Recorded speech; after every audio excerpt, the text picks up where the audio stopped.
Hinge Health gives you access to pelvic floor therapy at no cost to you. So you can laugh until you cry, not pee, and tell pelvic pain to take a hike so you can too. Check your eligibility at hingehealth.com/move. Life can feel overwhelming, but on my podcast, From the Heart with Rachel Brathen, we're in it together. Every Friday, a new episode brings you a new story with topics on motherhood, wellness, self-love, and more. Listen to From the Heart with Rachel Brathen wherever you get your podcasts. And now, here's the question. Hola, bitches. Good day to you and yours. All right, you may remember this story from a few weeks ago out of Texas. Cops busted a party at an Airbnb after someone fired shots, in addition to multiple noise complaints. Now, in my teen years, that was kind of par for the course. The difference in this case was that the party was attended by anywhere from 500 to 800 teens after it was advertised on social media. Now, the inside of the house was trashed, and the homeowner, as you might imagine, not too happy. Now, I don't want to victim shame here, but a word to the wise. Don't rent your house to teenagers who told you they're going to throw a party. Teenagers don't always make the best life decisions. In Florida, a group of teens, they were caught playing real-life Frogger. In other words, they were dodging moving cars during traffic. In addition to that, they were tearing up the park lawn with e-bikes and other teen-like behavior. As one officer put it, quote, "If you leave teens unsupervised, they will absolutely find something to destroy." This is not a criticism. This is just an observation. It's also not news. But look, not everything we do in our teen years is idiotic. In Australia, a 13-year-old boy, he swam for 4 hours to get help for his family that were stranded in choppy water. 4 hours of swimming. It's not even my kid, and I kind of want to give that kid a hug. Like, that is something. In Texas, a teenager, he rescued an elderly couple from a burning car. Ended up landing himself an EMT scholarship for his trouble. He just said, "Hey, man, I thought there might be kids in there. No one else is stopping." He has that teen energy, went in there and saved these people's lives. So that's the thing about your teenage years. You know, there's a lot of dumb stuff we do. We all do it. Those are the years to do it. And every once in a while, a teenager surprises you, man. Just rises above and beyond. Who the hell knows? We don't know what your teen years were like, but today we plan on finding out with your answer to today's question, brought to you by our friends at Advanced Hair Restoration. We want to know, good or bad, what is the best story from your teen years? To be a part of the big show, call 206-803-ROCK. Like the Men's Room on Facebook, follow us on X and Instagram at Men's Room Live. Send your emails to the Men's Room at KISW.com, and now watch the show live on YouTube at KISW. Hinge Health offers access to virtual physical therapy and pelvic floor care at no cost to you. So you can get down with your favorite 90s song and get back up. Twist without a shout and drop it like it's hot without a single leak. Because your body is made to move. And Hinge Health helps it stay in motion. Check your eligibility at hingehealth.com/move. Hinge Health. Everybody moving. Greetings, homeowner. Repeat after me. If my home system or appliance breaks down, American Home Shield will help fix or replace the covered item, no matter its age. And exhale. Oh, and home warranty plans start at $29.99 a month. American Home Shield. Don't worry, be warranty. Visit ahs.com/listen for 20% off any plan. See ahs.com/contracts for coverage details, including limit amounts, fees, limitations, and exclusions. I'm Sally Helm with the podcast History This Week. In each episode, we serve as your eyes and ears into history's biggest events, major elections, world wars, scientific breakthroughs. But we also bring you into the smaller, behind-the-scenes stories, the unsung heroes, secret meetings, even personal grudges that changed the course of history. Listen to and follow History This Week, an Odyssey podcast in partnership with the History Channel. Available now for free on the Odyssey app and wherever you get your podcasts. Rock. The premiere there of the new Evanescence. All of it, all away we go. Welcome to the 21st Amendment season, episode number 4,509. There you go, Ted. Thank you, bud. What a large and in charge program we have for you today. Guaranteed future repeat of the So Positive Friday. The exciting return of Ted versus the FCC. Coming up. And as Ted got his first win last week on the program, we have a brand new Ted versus the FCC. This comes from our buddy Eric, who says, P.S. Suck it, Ted. And it deals with Connie's Bunt Cake Shop, which is next to her fish shack. and she cooks Bonnie's fish in her bunt out back. People crave Connie's fishy bunt. Apparently, you can smell her bunt from out front. Huh? It's Ted versus the FCC coming up at 4:35. You ready I to get like one? a bunt cake. Yeah. Yeah, they're delicious. Actually, you know what they are, generally. What is a bun cake exactly? It's just the one with the hole in the middle, but I don't know. Is that a specific recipe, or is it just you put any So cake like in a pound bundt cake. pan, and that's a bundt cake, right? Well, no, No. because there's angel food cake. Thank you. And that sometimes comes in that pan. Crap, right? Yeah, so, bunt cake is a specific cake. Okay. We'll find out coming up at 4:35 with Ted versus the FCC. Of course, we will drink and toast of the weekend. It's Bad Choice Friday time. You know it's Bad Choice Friday. It's Bad Choice Friday. You know it's Bad Choice Friday. Hey, man, this is your fault. Come on. Men's Room Return of the Red Party and Chess Tournament is tomorrow at Black Raven Brewing in Woodinville. Doors open at 1. Party starts at 2 o'clock. Yes, indeed. New Originals taking the stage. If you get a ticket, you'll be able to take a 6-pack of the Red home. Castle was cool enough. We've got a keg of the Red now sitting in our kegerator. And we got to try it. Yeah. It is really, really... Man, I want to say this about Black Raven. I have not had a beer from them that I don't like. No. They're all fantastic. They really are. This is up there, man. This is good. I wore my Taylor Swift red shirt for the people watching us on YouTube at KISW Rock. Oh, I that's thought why it was you just Taylor Swift Day. No, it's the album Red. It's her shirt from. Is that the name of the album? Yeah. I don't know. Yeah. I'm celebrating the Red today. Yeah, It's the I return get of the it. Red. Thrill and I are more of showgirl era. Oh, okay. Yes. Follow you. Yep. So the latest thing that just came out. Yeah, we love Ophelia. All right. Okay. Was that So- that album? I think so. Okay. I don't know. She just puts out so many albums, man. Like, I really don't. I'm getting the water. Wait, did she just put... No, that was Adele. Who did it by age, right? I thought you were going to wear your Simply Red t-shirt. Holding back the years. We celebrate the return of the Red on a Bad Choice Friday with Toby Keith. Red Solo Cup, I fill you up. Let's have a party. I feel like he just took a Barney song and said, let me make it about beer. I love you, Red Solo Cup. Right? Yeah, I mean, that sounds like a kid basically song. that. It does. You up, proceed to party. Like, I can picture kindergartners singing this, having no idea what they're talking about. Music class, the woman who comes in twice a week or whatever. I've heard in England they throw American parties, and the Red Solo Cup is a huge part of it. Oh, that's how you Okay. know? Yeah. Toby Keith and Red Solo Cup taking on Prince on a Bad Choice Friday.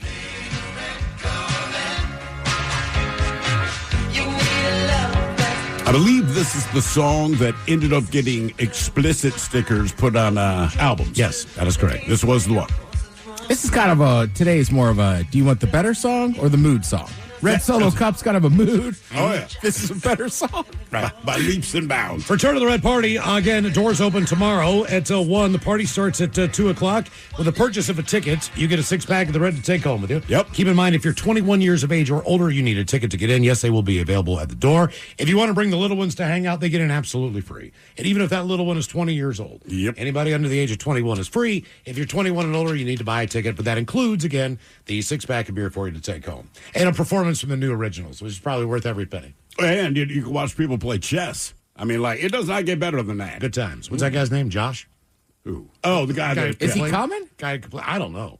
I mean, he doesn't even really listen to our He show. listens, the Daily Mix Show. I don't know if he listens Yeah. to ours or not, but either way. All right, today we're going to talk about your teenage years, and there is a reason, up until the time that you are 18 years old, that you can get away with some really crappy stuff and bad stuff because you're technically not an adult. Yes, there are a couple years after that where you are, too. Right. But after that point in time, man, you are pretty well given a lot more leniency as far as the law goes. Now, if you damage property, that could be on your parents. Sure. There's a whole lot of ways that you can get in trouble. Also, on the flip side, a lot of kids, as you said, they do good things. I didn't say a whole lot of kids. I said some kids do some great They do. things in their teen years. Yeah. I don't know about a whole lot. But I'll put it this way. A whole lot more do dumb stuff, and you should. That is the time in life to get it out of your system. Yep. Parents out of town, what's the first thing on your mind? I'm going to throw a party. That's what I Thinking did. to yourself that the neighbors that you've known your whole life will never say anything to your parents when they get back. Like, what a rager your kid threw on Friday night. Like, you become oblivious to every single thing. Like, I can get away with this. And the answer is no. No, you can't. My neighbors did not dime me out. Honest to God, my mother looked at a round candlestick. I still do not understand how this worked. Looked at a round candlestick sitting on a fireplace mantle from 20 feet away And before I realized that was her key, she said, "You throw a party." She was already pissed. Like there was. Well, who touched it? Who moved it? Why are people touching crap? Because teens do that, right? Correct. If I threw a party at my house now, my wife was going out of town. She said, "Don't throw a party."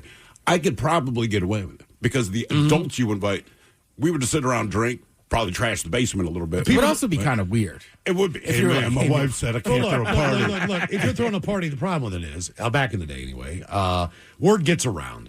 So even though you have your core group of people that you've invited to these parties, you're going to get some outliners, and they're the ones that are probably going to rob you blind, destroy stuff, because they don't really know you that well. And they don't care. Yeah, and it's, we did it. It's a party. Yeah, I was going to say. We're going to throw down. We kind of know these people, know a few people who invited us to the party, but not my house, not my problem. We're going to throw down and get messed up, and that's when bad stuff can happen as well. And also, when you're that age, you do stuff that as an adult you can look at and go, that's crazy. Like, I remember being at a house party, and somehow it turned into dudes shirtless, like, doing wind sprints up and down the street. But it's like 10:30, 11 at night. Right, yeah. Right? But, like, at the time, it didn't seem that crazy. But because now every party was like that. Right, but now I'm thinking about it. If I just saw a bunch of teenagers, like, eventually I'd be like, what are you guys doing? Mm-hmm. And if you looked at the social media post, you'd be like, that's my house. I'm so glad social house. media did not exist. What is going on in my house right now? Oh, yeah. I was smart enough to tell my neighbors the one time I threw a party. The neighbors across the street were younger. All right. So they were kind of like, and I just said, hey, just do me a favor. Just come over and find me if it's out of control. And they were like, okay. And then the neighbors to the left of us, I mean, it sounds bad. The guy was just kind of a dorky dude. So I told him the same thing. So the neighbors across the street were fine. Yeah. But then, of course, a fight broke out because we mixed up the Laurel crowd with the Greenbelt crowd. And I just remember a dude getting thrown up against a window, and I could see down like a basement window, and the dude next door was shook.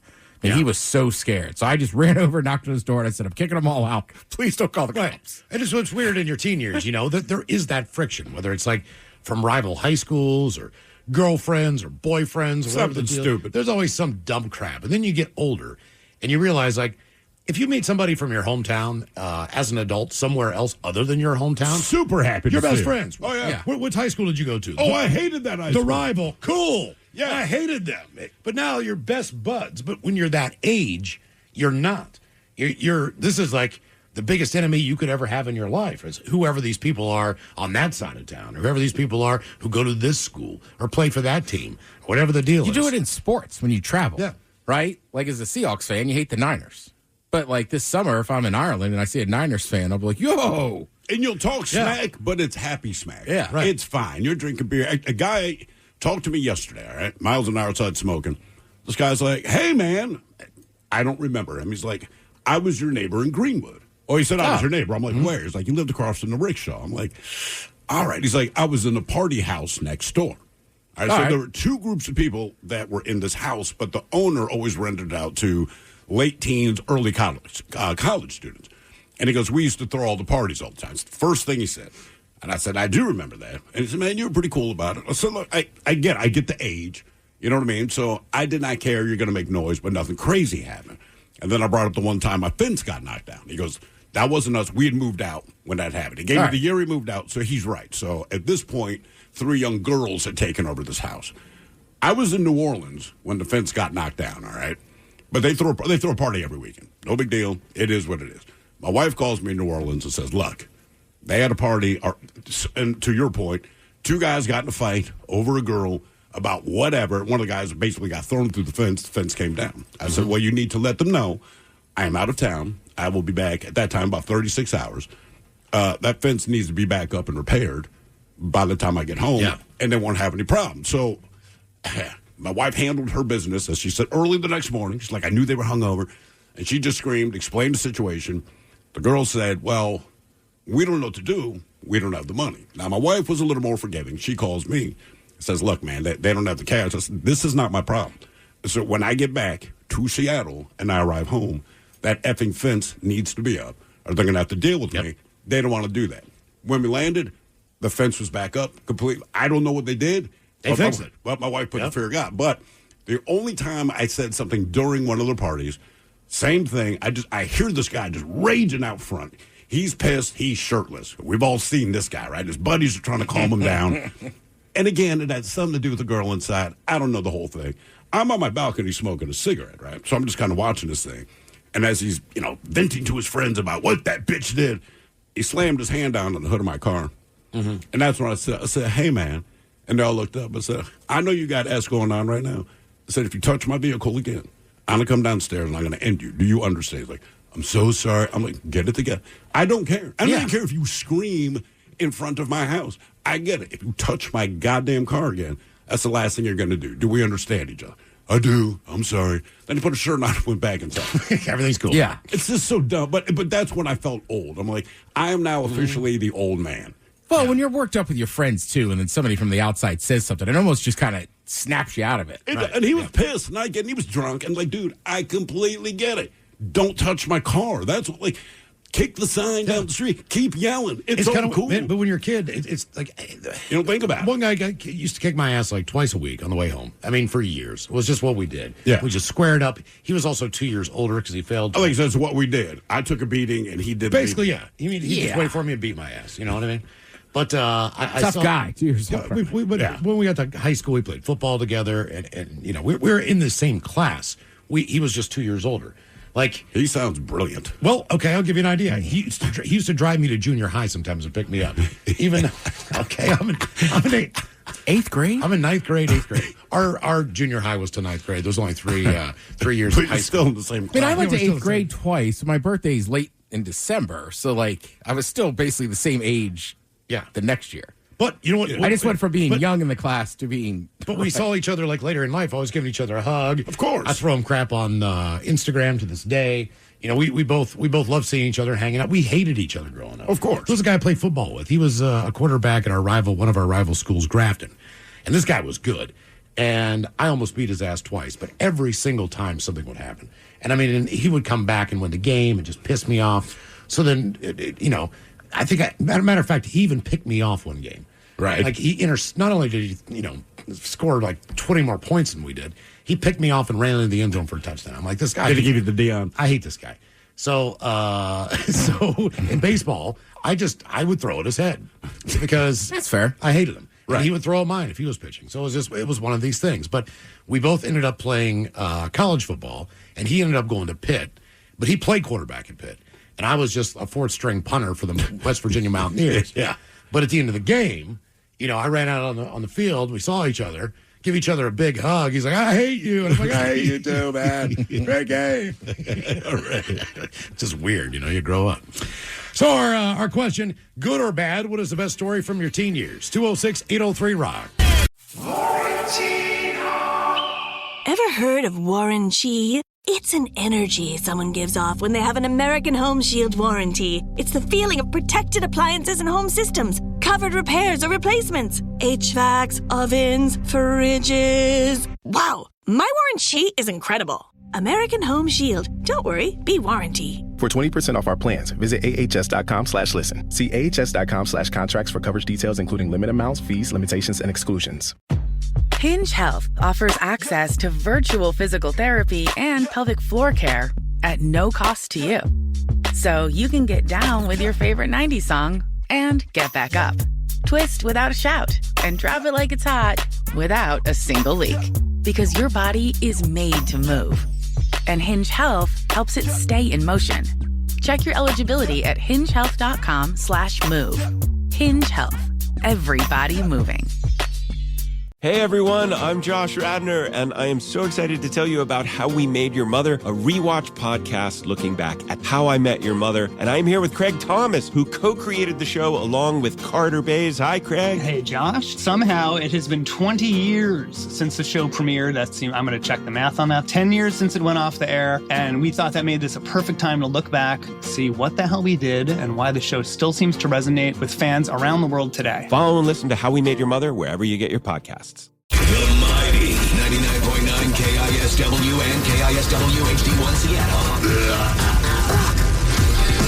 Always live on the free Odyssey app. From the Pinky's Plumbing Studio, you're in the men's room. Text the guys at 206-803-ROCK. It's a bigger party we've ever thrown. Owner of the Airbnb rental property in North Texas says he approved a party of 7 people, not the hundreds who showed up. Police in Salinas say between 500 and 800 teens. Jesus. Flooded the home on Choate Parkway on Saturday after a party was advertised on social media. There were more than noise complaints. The police chief said reports of shots fired happened. Men with guns making threats at the front gate, prompting a swift police response. Officers who arrived on the scene discovered the massive party and moved in as the crowd dispersed, later hearing multiple gunshots and searching the home. No gunshot victims were found. 2 people were arrested, one on a minor DUI charge and another on an unrelated aggravated assault. The homeowners in the house was left heavily damaged. Broken fixtures, furniture piled in the garage, and blood on sheets and towels. The granite countertop was broken because it looked like kids were dancing on top of those. We were totally shocked, he said. Our question, good or bad, what is your best story from your teen years? 206-803-ROCK. I'm just curious, how many kids do you think even attended your high school? Freshman through senior year? Oh, God, not that. Maybe my graduating class was 200. That's what I mean. So probably 650 to 700. Take every single kid in your school, put them in one house, and throw a party. Yeah, we had like 900. I'd say we may have had about that many, but I mean 500 to 800 kids. Just in my mind, I'm like, it's like my entire high school just showing up at a house that none of us actually own, right? That's exactly what I'd expect to happen. I mean, I'm not trying to just pile on, but I went to a few parties that big. I can remember where they were, Lane Up Severn Road. That big? And they ended in gunshots. Yeah, I was going to say that seemed to be the norm. And Grant, this was like mid to late 80s, but the party went as long as it could go. Inevitably, somebody got drunk. There was some conflict somewhere. No one got shot, but someone would fire the gun. And I was kind of like, I don't know, it's like playing closing time at the bar. You just hear, or somebody threatens to go get one. That happened a couple times. And we just believe them. We left before that even got to that point. Yeah, a couple guys, I certainly believe them. I'm like, dude, no, that guy said he's going to get a gun. He's going to get, and the difference is he's not going home to get his gun. He's going out to his car. He's walking to his car. Let's just go. I mean, this is ghetto, but the best one I had was that we were leaving a party. It was not in a great neighborhood. Yeah. And as we come out, there's a guy sitting there literally putting bullets into a clip. Oh, Jesus. Right? So we know. It's time to go, right? And it's like, this is like... You don't want to get one more? There's a few of my high school buddies. This is more of a neighborhood party. And then this other dude I knew was like, Pretty T, you got to say what's up to my man. He's like, oh, heard about you. Good to meet you, brother. Was that the guy loading the gun? The guy loaded the gun. We like dap it up. He's chatting. And then I think he even said something like, you probably do want to leave. Or just, okay. Oh, my God. Okay. I like, hey, say what's up to my man. Yeah, and they were just having a good old time. No biggie. Good or bad, what is the best story from your teen years? 206-803-ROCK. Hello, Chris. Welcome to the men's room. Hola, brothers. Hola. Gonna give you your choice today. Lighthearted or debauchery? Oh, we'll go bad. We'll go bad. Okay. Yeah, it's not too bad because no one got in trouble over it all, but the ages of it were pretty fun nonetheless. Early 80s, Idaho. Used to be able to get your driver's license when you were 14 years old. 14? Wow. And, all right. Yeah, daylight hours only. Okay. But you could drive during the daytime. Sunlight to sundown was pretty good in the springtime, right? We had a few buddies of ours going skiing. Buddy had a little Mazda GLC. We picked up a half gallon of vodka and a couple big jugs of OJ and proceeded to split screwdrivers all the way up to Schweitzer from Coeur d'Alene. Now, how long of a drive is that? How long is that? It's about 50 miles, maybe. Okay. But the best part about this is that 1981, I was 15 years old. Okay. So we're driving up skiing, splitting up a half gallon of vodka with some buddies, 4 of us in a car, age 15, daylight driver's license only, heading up to go skiing for the day. And you did not get caught? Oh, God, no, man. Back in those days, never. I was going to ask, so when did they really start enforcing the drunk driving rule? Because we saw video about a year ago. They were showing old clips from different cities around the country when they announced that, like, hey, they're going to roll back. You can't drink and drive. Yeah. And all these people, and it looked like maybe late 70s, early 80s. But it's just funny to hear one guy's just like, oh, now, come on, man. I mean, like, I've been at work all day. You're telling me I can't open a couple of cans on my drive home? What happened was the feds started cutting off money for the highways. And if you did not comply with those types of things, then you lost your federal funding. So I think Montana was one of the last states that still had an open container law where you could have an open container in your car. You could be sipping on that beer, but if you didn't blow past a certain point, you were fine. They didn't care, right? But then they lost their highway funding. So then they're like, okay, well, you had to raise your drinking age to whatever the federal level was because states had those rights. I mean, it was like 18, then some states bumped it up to 19, and then everyone just jumped on board with 21. And they were like, look, you still have states' rights. You just won't get federal funding. Yeah. It's almost like the weed thing, right? Yeah. So you can legalize it. You can't deal with the banks or anything like that. Well, we had a teacher when I was in high school, and he explained to us, he was like, look, like people, it used to be an excuse. It was. Like, be like, oh, I didn't mean to hit that car. I was drunk. But he was trying to impress upon us, like, that is not the way it is anymore. Do not drink and drive. There's also a lot of cops who would say, hey, follow me. Yeah. We know you're not drunk. too far away from here. Just follow.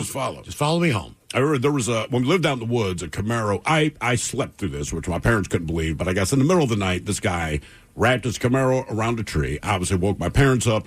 They went out there and dealt with it. So the next morning, my parents were telling me and my brother this. We're like, what? And they're like, you can still see the wreckage outside. We're like, how do we sleep through this? I was like, what happened?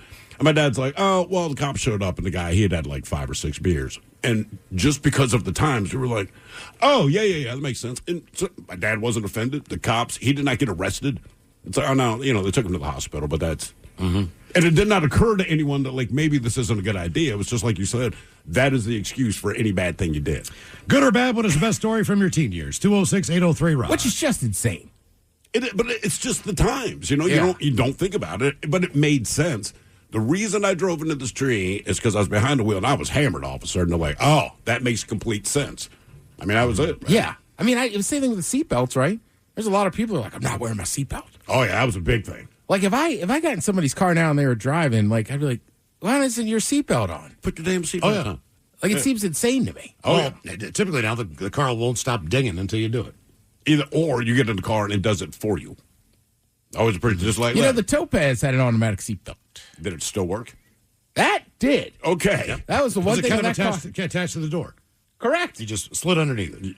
Close the door. And then it had a little belt lap belt that you were supposed to use. But yeah, the one across your chest, it automatic. Good or bad, what is the best story from your teen years? 206-803-ROCK. Hello, Angela. Welcome to the men's room. Hola, gentlemen. Hola. Hey, first off, thank you guys for always helping in the afternoons to put smiles on our faces. Sometimes life gets a little rough, and it's nice to be able to step away for a second and have a little fun. So my story rolls like this. As a teenager out with my buddy who trouble seemed to follow, we were trying to find a nice little secluded spot to go have a little smoke. And we were in our 1970-something wood panel station wagon. And we get driving down this little dirt road and keep pushing a little further, get down to where there's a washout, no going any further. So we try to back ourselves up, no go, we get stuck. Back in those days, no cell phones to call for help. We hiked ourselves all the way up out of there, hit a road, and God was watching out for us. There was a tow truck driver sitting right up at the top of the hill.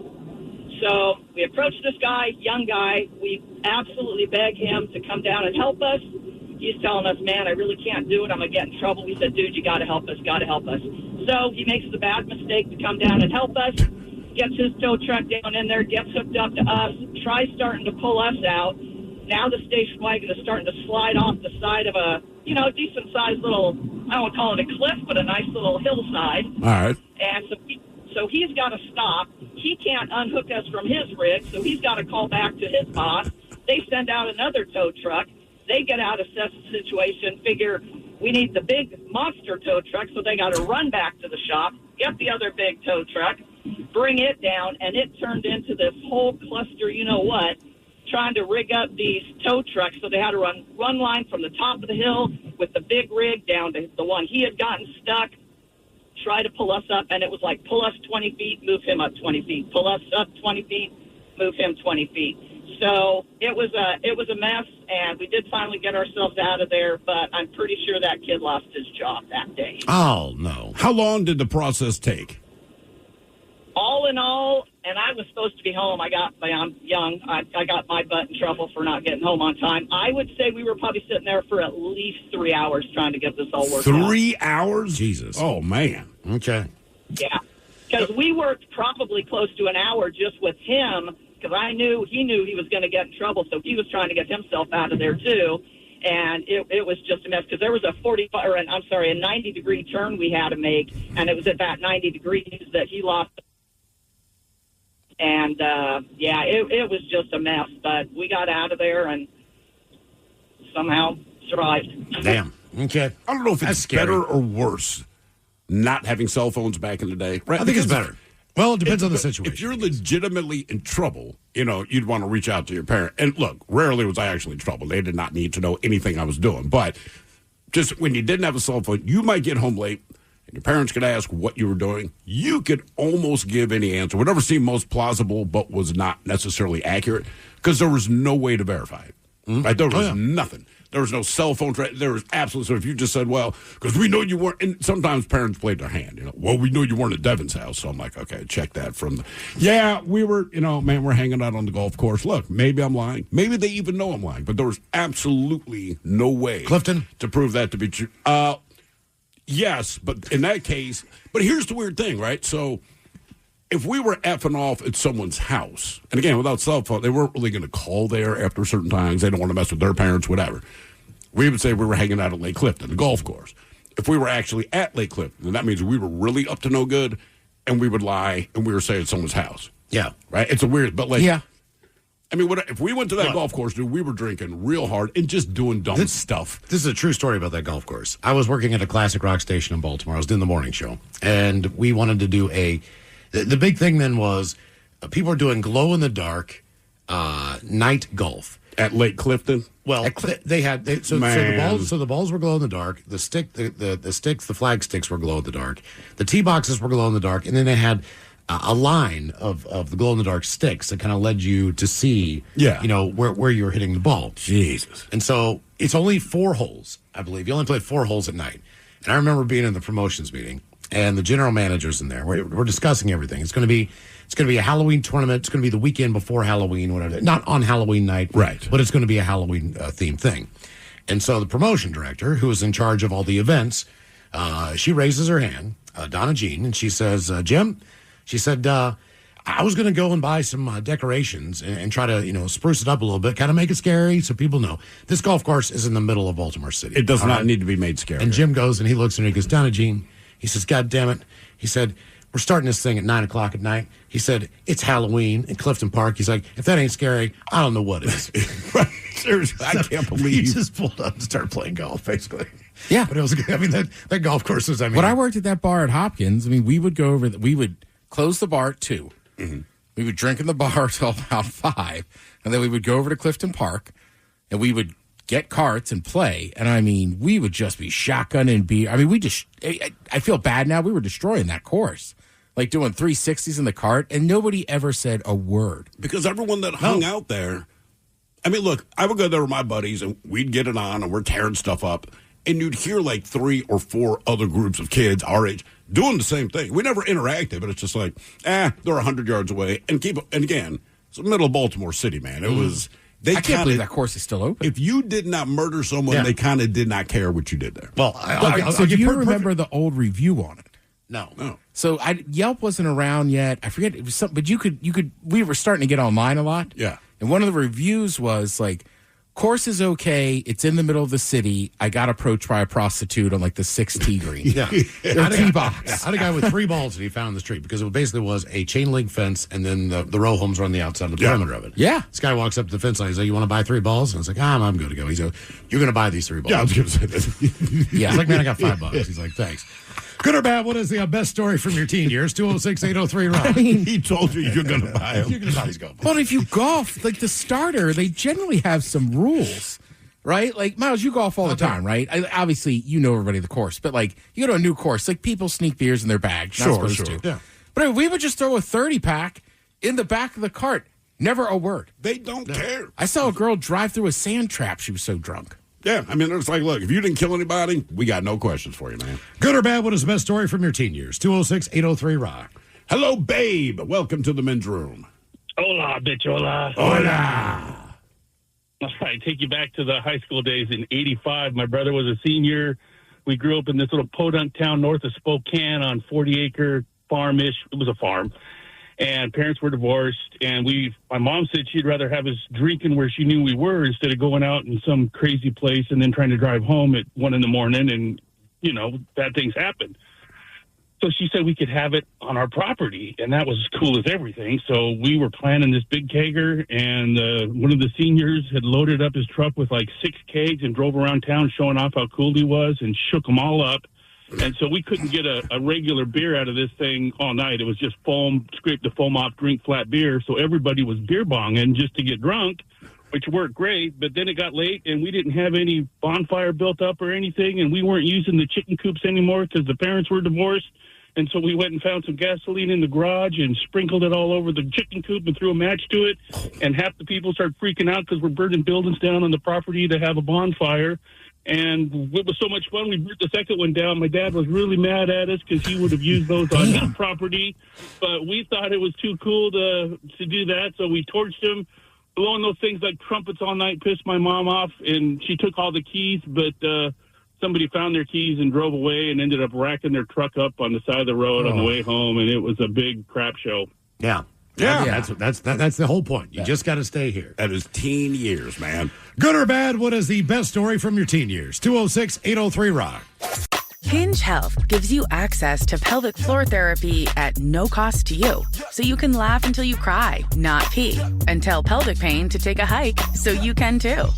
Check your eligibility at hingehealth.com/move. Hi, I'm PJ Vogt, and I want to tell you about my podcast, Search Engine. We try to make sense of the world, one question at a time. No question too big, no question too small. We will even answer your questions if you send them in. Stuff like, what happens when a cemetery goes out of business? What should we do about teens using AI to do their homework? Who buys luggage at the airport luggage store? Follow and listen to Search Engine in partnership with Odyssey, wherever you get your podcasts. Have you ever gone into your basement or crawl space and saw like a little puddle of water and thought to yourself, how did that get there? And where is it coming from? Well, the answer is it's coming from everywhere. It rains outside, makes its way through your foundation, and sets up shop in your basement or crawl space. Well, if that's the case, you need to call Terra Firma. Terra Firma can turn your damp crawl space and musty, soggy basement into a space as dry as the Serengeti. Get the moisture out of your basement or crawl space before it turns to mold, or worse. Schedule your free estimate now. Go terrafirma.com.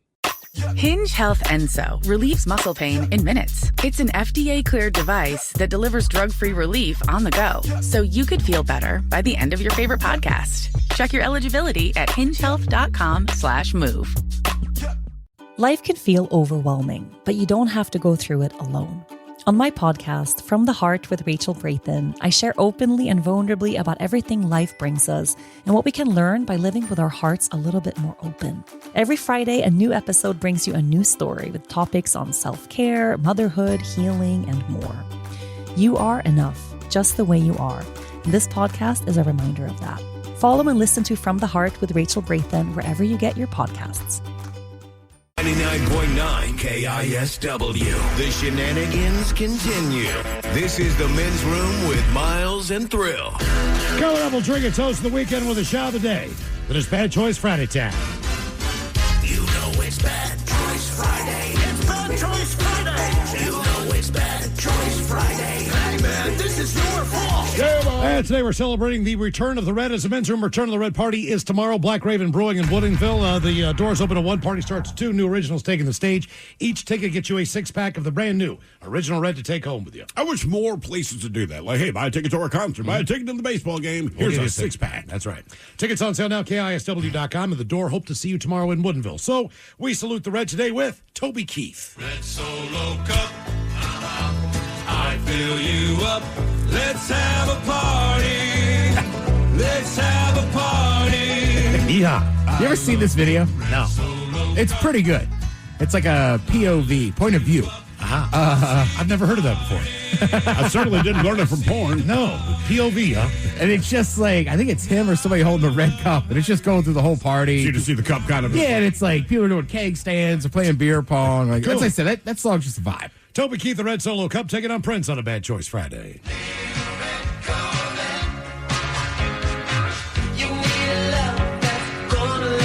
Yeah, this song said Tipper Goroff, creating the Parent Music Resource Center. That's why you get the explicit stickers. And I guess her daughter bought the album. Tipper Gore had heard of Prince, didn't know the music. They put this song on, and one of the lines at the beginning is, masturbating with a magazine. Mm-hmm. Sent Tipper Gore over the edge. Little did she know her husband was going to massage parlors. Like, hey, check out Big Al. Hotel Lucia, baby. I want a massage. I'm Big Al. Our question today, by the way, vote now for the bad choices if you follow us on X and Men's Room Live. Our question, good or bad, what was the best story from your teen years? We start with this one down in Florida. Again, a teen accused of abusing a baby alligator. What? Is going to learn a very expensive lesson. How Florida is that? A 14-year-old boy was arrested after a university public safety officer said she watched him on surveillance cameras swinging a small gator by its tail and kicking it at the school's aquatic center on April the 3rd. This was at the school? We arrested a 14-year-old for twirling a baby alligator around. Obviously, abusing wildlife is not a way to spend your downtime. You know, it's a felony. You just do not abuse wildlife. Unfortunately, this young man is going to learn a very expensive lesson. The officer told deputies the teen also held the animal while another child took photos and was seen kicking dirt on the reptile. When a deputy arrived, 5 kids at the center said they were just fishing and denied anything about the alligator. Stetson Security asked that all 5 be banned from the facility, which sits on a lake and supports the university's water research programs and rowing teams. An arrest affidavit states the 14-year-old boy was booked into a juvenile detention center for allegedly possessing or harming an alligator without approval from the Florida Fish and Wildlife Conservation Commission. So if you have approval, you can swing it. Well, that's a level 4 felony. Let's see here. A trapper said that the alleged alligator abuse is just pretty sick. Keep in mind, they trap and re-release. Yeah. And makes him pretty angry. Florida law does not allow you to go and catch an alligator or many other animals without being licensed, having the proper permits, or, during any sort of regulatory hunting season. It's no different than kicking a puppy down the street or grabbing a puppy by the tail and swinging it over your head. Our question, good or bad, what is the best story from your teen years? 206-803-ROCK. Is the alligator okay? We don't know. I mean, all right. Just spun him over his head because he didn't get approval to do that. But when I heard that story, I'm like, it's Florida, kid's 14, and it occurred to me, to become a Florida man, you must first be a Florida boy. Yeah. I think he's well on his way. You need to do that to an iguana, because apparently they don't care about iguanas. Yeah, iguanas are like whatever. I mean, I get it. They shouldn't have done it, but I also think it's a little different than a puppy. Well, it's not like there's wild puppies in the Everglades. And presumably the puppy is someone's pet. But he said kick it down the street. I was picturing a kid just kicking a puppy down the street. Like, that's a bad image, bro. Good or bad, what is your best story from your teen years? 206-803-ROCK. Hello, Toby. Welcome to the men's room. Hello. Hola. Happy Friday. Yeah. Hell yeah. Positive Friday. Positive Friday. Yes, indeed. So here's my story. It's a bad story, but it was one of my best memories from my teen head. So I'll preface this story with me and a buddy stayed up for 3 days doing LSD. Not a good start to this story. But then we decided we're going to go up to, Hemp Fest, right? We go up to Hemp Fest. It's on a Friday now. We've been up for 3 days tripping balls, and we happened to meet Tommy Chong there. But anyways, we're on our way back. We stop at a party. We get incredibly drunk. I'm only like 18 or 19 at this time when this happened. And then finally we leave the party. It's like 2 or 3 o'clock in the morning. We're driving back to my house. It's probably like 5 miles to my house. At this point, I'm within about a mile or 2 of my house. And I fell asleep. And the next thing I know, me and my buddy wake up on top of this huge hedge that's probably 16 feet tall. And mind you, I have a little tiny Subaru Outback. But, so then, I'm like, okay, I have another buddy who's nearby. I'm going to call him. I know he's awake right now. So my other buddy, he answers the phone. I tell him what's going on. He's like, yeah, I'll come try to rescue you. And he comes down there. He's trying to pull on it and pull on it and pull on it to get get my car off this hedge, because it's like 2 feet in the air now, because I'm on top of this hedge. And so he's trying to pull, and he's almost about to give up, because he's like, oh, man, I think the cops are going to come soon, because he's got a loud truck, and we're kind of in a little bit of a residential area. So he's trying to pull and pull and pull. Finally, he says, okay, I'll give you one last pull. If it doesn't work, I'm sorry, you're going to have to give up, and you're going to have to deal with the cops. So finally, he gets gives it one more pull. He gets my car off. I'm like, okay, cool. I got to scramble out of here. I tried to look for my license plate that's missing on the front of my car. I couldn't find it. But I get off this hedge, and I start driving about a mile or two down the road to my house. At this point, my front driver's side wheel is basically dragging on the rim. I'm just dragging it for like 2 miles on the road. And I park it at my buddy's house, which is a little ways down from my house. And so then the next morning, I didn't know this. The person's property who I crashed into was a sheriff. Oh. Yeah. So that sheriff found my license plate the next morning, still sitting in his yard, immediately looks my stuff up, comes right to my house.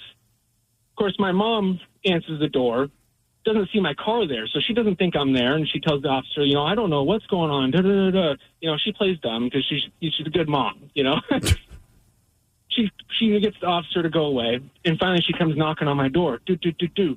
And I open the door, and she goes, hey, and a sheriff was here and says that your license plate was in their yard and their hedge has been basically mowed over.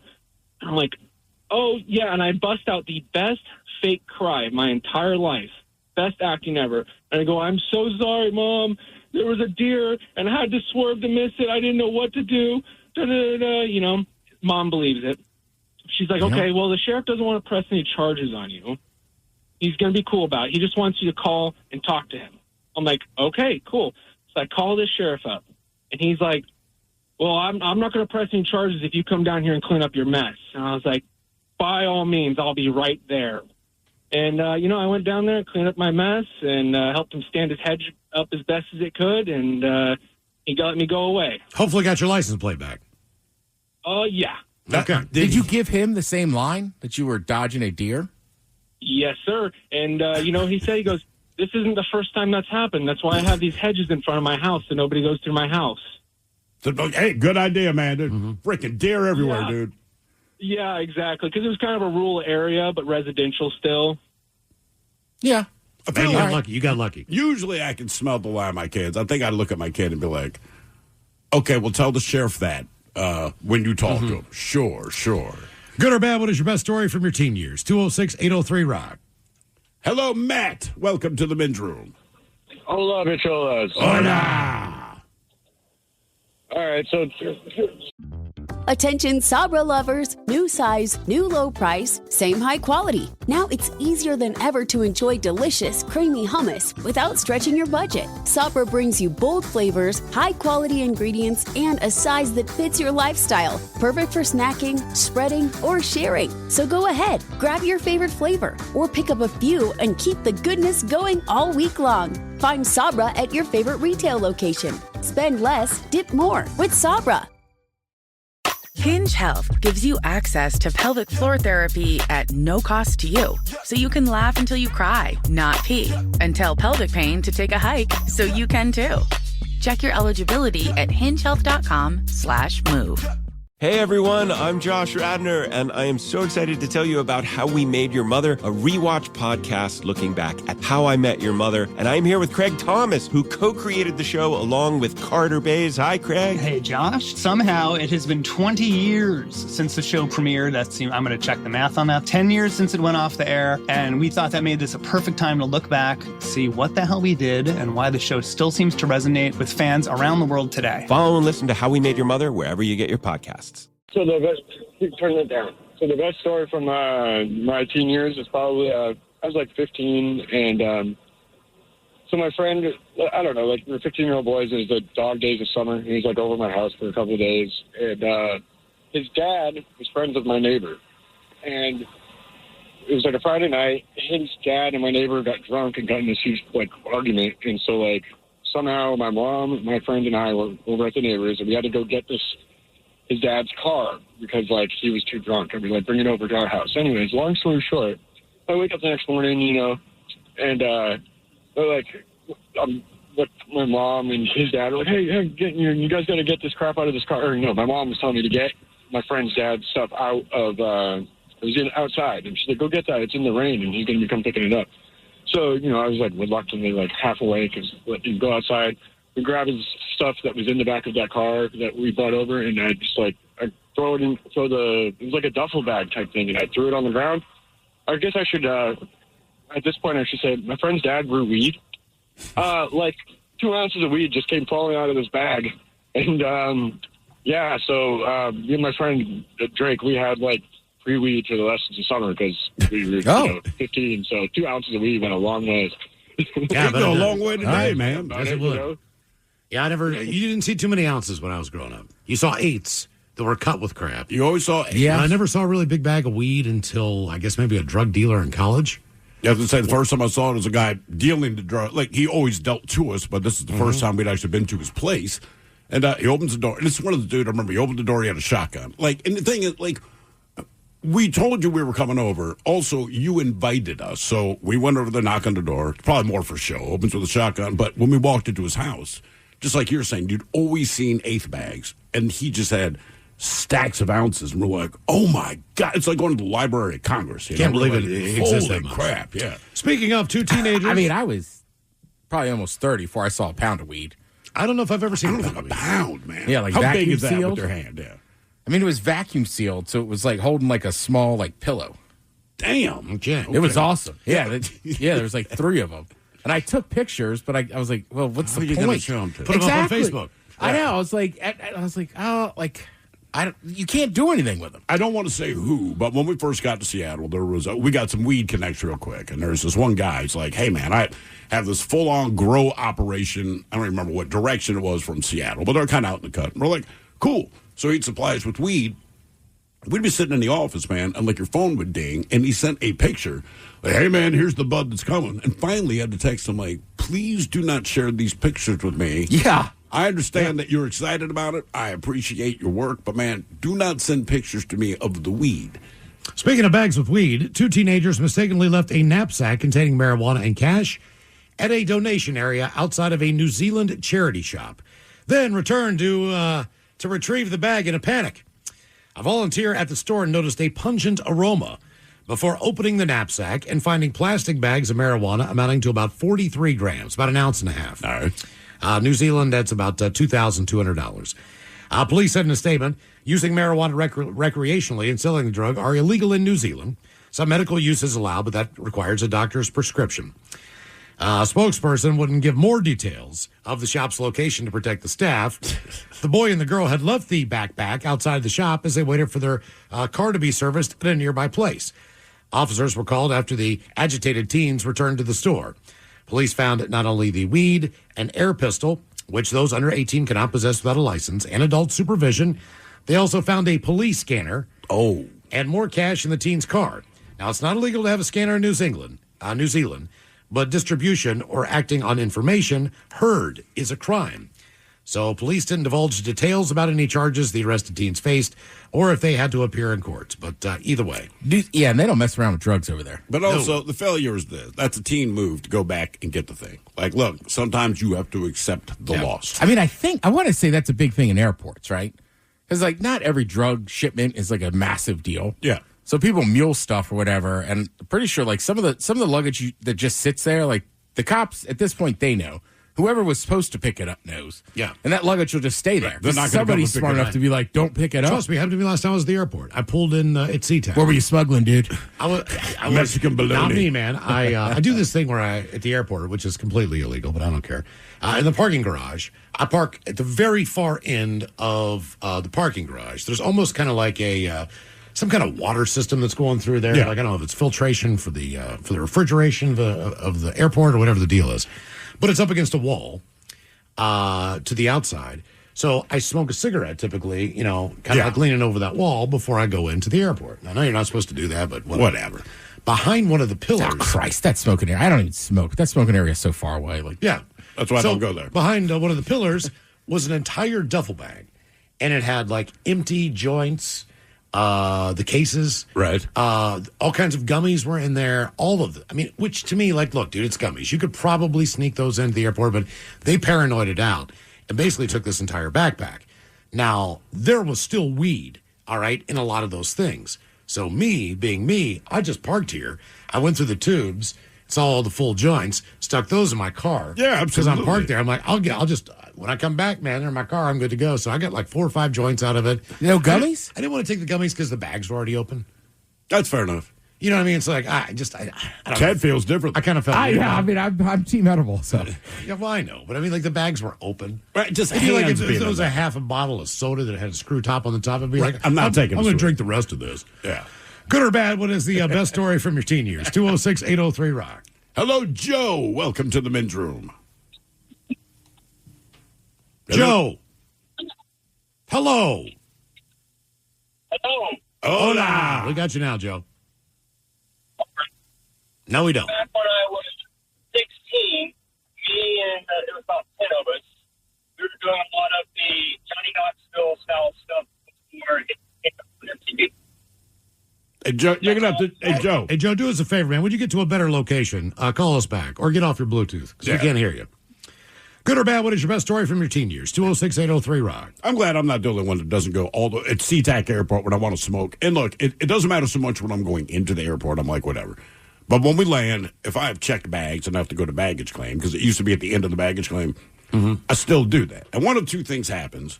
I go out the door, and there'll be like a security guard there, but I was making a point to light so I can get a couple of drags before they tell me you're in the wrong place. And I always play stupid. I'm like, I always thought it was here. And he's like, bro, nah, man. It was like 2 years ago, maybe. They moved it. Yeah, we moved it to the place. I didn't know, and a lot of times they're lenient. The last time I went out to smoke, and my wife's like, dude, you know what moved. I said, I don't care. So it's been that kind of trip. I'm smoking a cigarette. It's at night, and this is when they're still in like full construction mode. So it just sucked walking through baggage claim. But I go out that door in the end, and I turn the corner. I'm trying to be all subtle. I turned around. There were like 25 construction workers, all just chiefing cigarettes. And I'm like, just blend you know in. what, man?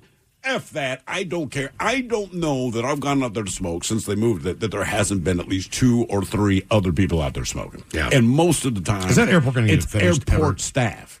I haven't been, Yeah, in, I mean, I haven't look, been in an airport in the last 5 years. It's not completely just torn up. Yeah. I was going to say, Houston is completely a disaster right now. I heard somebody else, I think it was Scott Van Pelt, they were talking about, there's a couple golfers that smoke cigarettes. Yeah. But it's so, like the chick, what's her name? Charlie Hull? Oh, shocker, I know her. But there's a guy back in the day, but he was always like in the woods. So they were asking SVP, like, is it, like, are you not allowed? And even he was like, I think it's just society now. I don't know. Like I said before, you shouldn't smoke this and that. But at a certain point, like Disney World, my Uncle Phil just looks at me and he goes, this place is massive. They have like one little area. Like I just don't know what to do. Yeah, well, like it's like you got it. Like in the airports, it's like if you're outside. If I'm outside, I just care. you know what I mean. Like I get it. If Don't people smoke, are coming, don't smoke in front of the door. don't smoke in front of the door. Don't that's smoke right, right in front of like people walking out. But I mean, if you're a few steps away from each other. I mean, look, go to Dulles. Dulles, one of the biggest airports in the country. You can smoke right next to the door when you get dropped off. They have like a curved out little like H door. That's Virginia. LAX, same thing, man. That's why I like Vegas, man. They got that one little gambling box that you can smoke in near the Alaska terminal. Everyone in there. But down by the Burger King, people just chiefing it up. I know. And everybody's like, isn't that gross? And like, maybe I'm the degenerate. I go, it is. But I kind of want to smoke a cig in there because it looks like everybody like but the It's thing is, gross, but it's the ultimately- only place you can smoke. So, like, walk Typically- into the gross. Yeah, typically, you know, you don't want to smell like smoke and sit by somebody on an airplane. Yeah. But to me, it's Yeah. like you're leaving Vegas. You smell like you smoked 20 packs of cigarettes and you don't even smoke. Right. So it doesn't matter. Everybody's just coming home smelling like cigarettes. Every one of those planes smells like a giant cigarette on the way home. yeah. Our question, good or bad, what is the best story from your teen years? 206-803-ROCK. Hinge Health gives you access to pelvic floor therapy at no cost to you. So you can laugh until you cry, not pee, and tell pelvic pain to take a hike so you can too. Check your eligibility at hingehealth.com/move. I'm Sally Helm with the podcast History This Week. In each episode, we serve as your eyes and ears into history's biggest events. Major elections, world wars, scientific breakthroughs. But we also bring you into the smaller, behind-the-scenes stories. The unsung heroes, secret meetings, even personal grudges that changed the course of history. Listen to and follow History This Week, an Odyssey podcast in partnership with the History Channel. Available now for free on the Odyssey app and wherever you get your podcasts. Have you ever gone into your basement or crawl space and saw like a little puddle of water and thought to yourself, how did that get there? And where is it coming from? Well, the answer is it's coming from everywhere. It rains outside, makes its way through your foundation, and sets up shop in your basement or crawl space. Well, if that's the case, you need to call Terra Firma. Terra Firma can turn your damp crawl space and musty, soggy basement into a space as dry as the Serengeti. Get the moisture out of your basement or crawl space before it turns to mold, or worse. Schedule your free estimate now. Go terrafirma.com. What's up, little psychos? I'm Investigator Slater, host of the Psychopedia podcast. Psychopedia is a true crime podcast delivering raw, real, and absolutely gripping episodes every single week. I dig deep to uncover fascinating details of heinous true crime cases while exploring criminology and psychology theories. I take you into the absolute darkest corners of the human psyche, my favorite territory, and present cases like you've never heard them before. Follow and listen to Psychopedia everywhere you get your podcasts. Is the mighty 99.9 KISW and KISW HD1 Seattle. Always live on the free Odyssey app. Text the guys at 206-803-ROCK from the Pinky's Plumbing Studio. You're in the men's room. 10 versus the FCC coming up 4:35. Here's a positive teen story. Teenager turned a family paddle outing in Western Australia into a survival story after swimming for hours through choppy waters to get help. We brought you this story about 2 or 3 months ago. Police say the 13-year-old was kayaking with his mother, who's 47, and his younger brother, who was 12, and sister, who was 8. A strong wind pushed their kayak and paddleboards away from the shore. Now, the boy tried to paddle back to land to raise the alarm, but his kayak began filling up with water. So he ditched it and started swimming the roughly 2 nautical miles to shore. The boy swam for around 4 hours, wearing a life jacket for roughly the first half. Then they say the brave fellow thought he's not going to make it with a life jacket on, so he ditched it.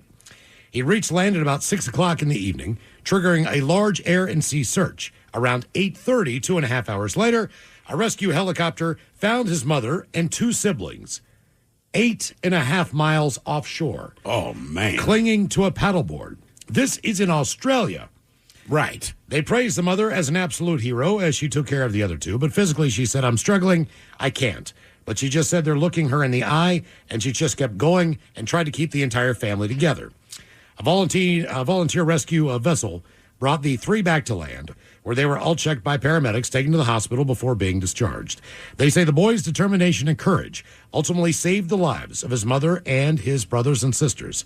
The family later visited the rescue crew to thank them for their efforts as well. I got to think that the mother, right? Because your son has disappeared at this point. Your other 2 kids are with you. You're clinging on the paddleboard. You know you're running out of energy. I mean, look, just as a parent, I'm sure she thought, I've already lost my son, right? Because you're just thinking there's no way he made it to land, right? Yeah. And I'm sure she told him, don't do that. And it, but like, don't know. Also, but also, you're sitting there with your 2 kids. I guarantee you, she's thinking my entire family dies today. Well, also, right? You've got your 2 kids on top of the paddleboard. You managed to push them on top of it so they can just be safe. Yeah. While your legs are dangling from the side of this thing in great white shark waters. In That's Australia, the thing man. that would freak me the Yeah. F out, man. And the son swam 2 miles? Yes. 2 nautical miles for 4 hours. In Australia. That's, I mean, to me, I'm not even worried about making it to shore. I don't want to based be on my eaten. physical abilities. Yes, exactly. I don't want to I would be like my eaten. whole body to remain intact. Right. Good or bad, what is the best story from your teen years? 206-803-ROCK. Hello, Joe. Welcome back to the men's room. Hola. Hola. We got you now. All right.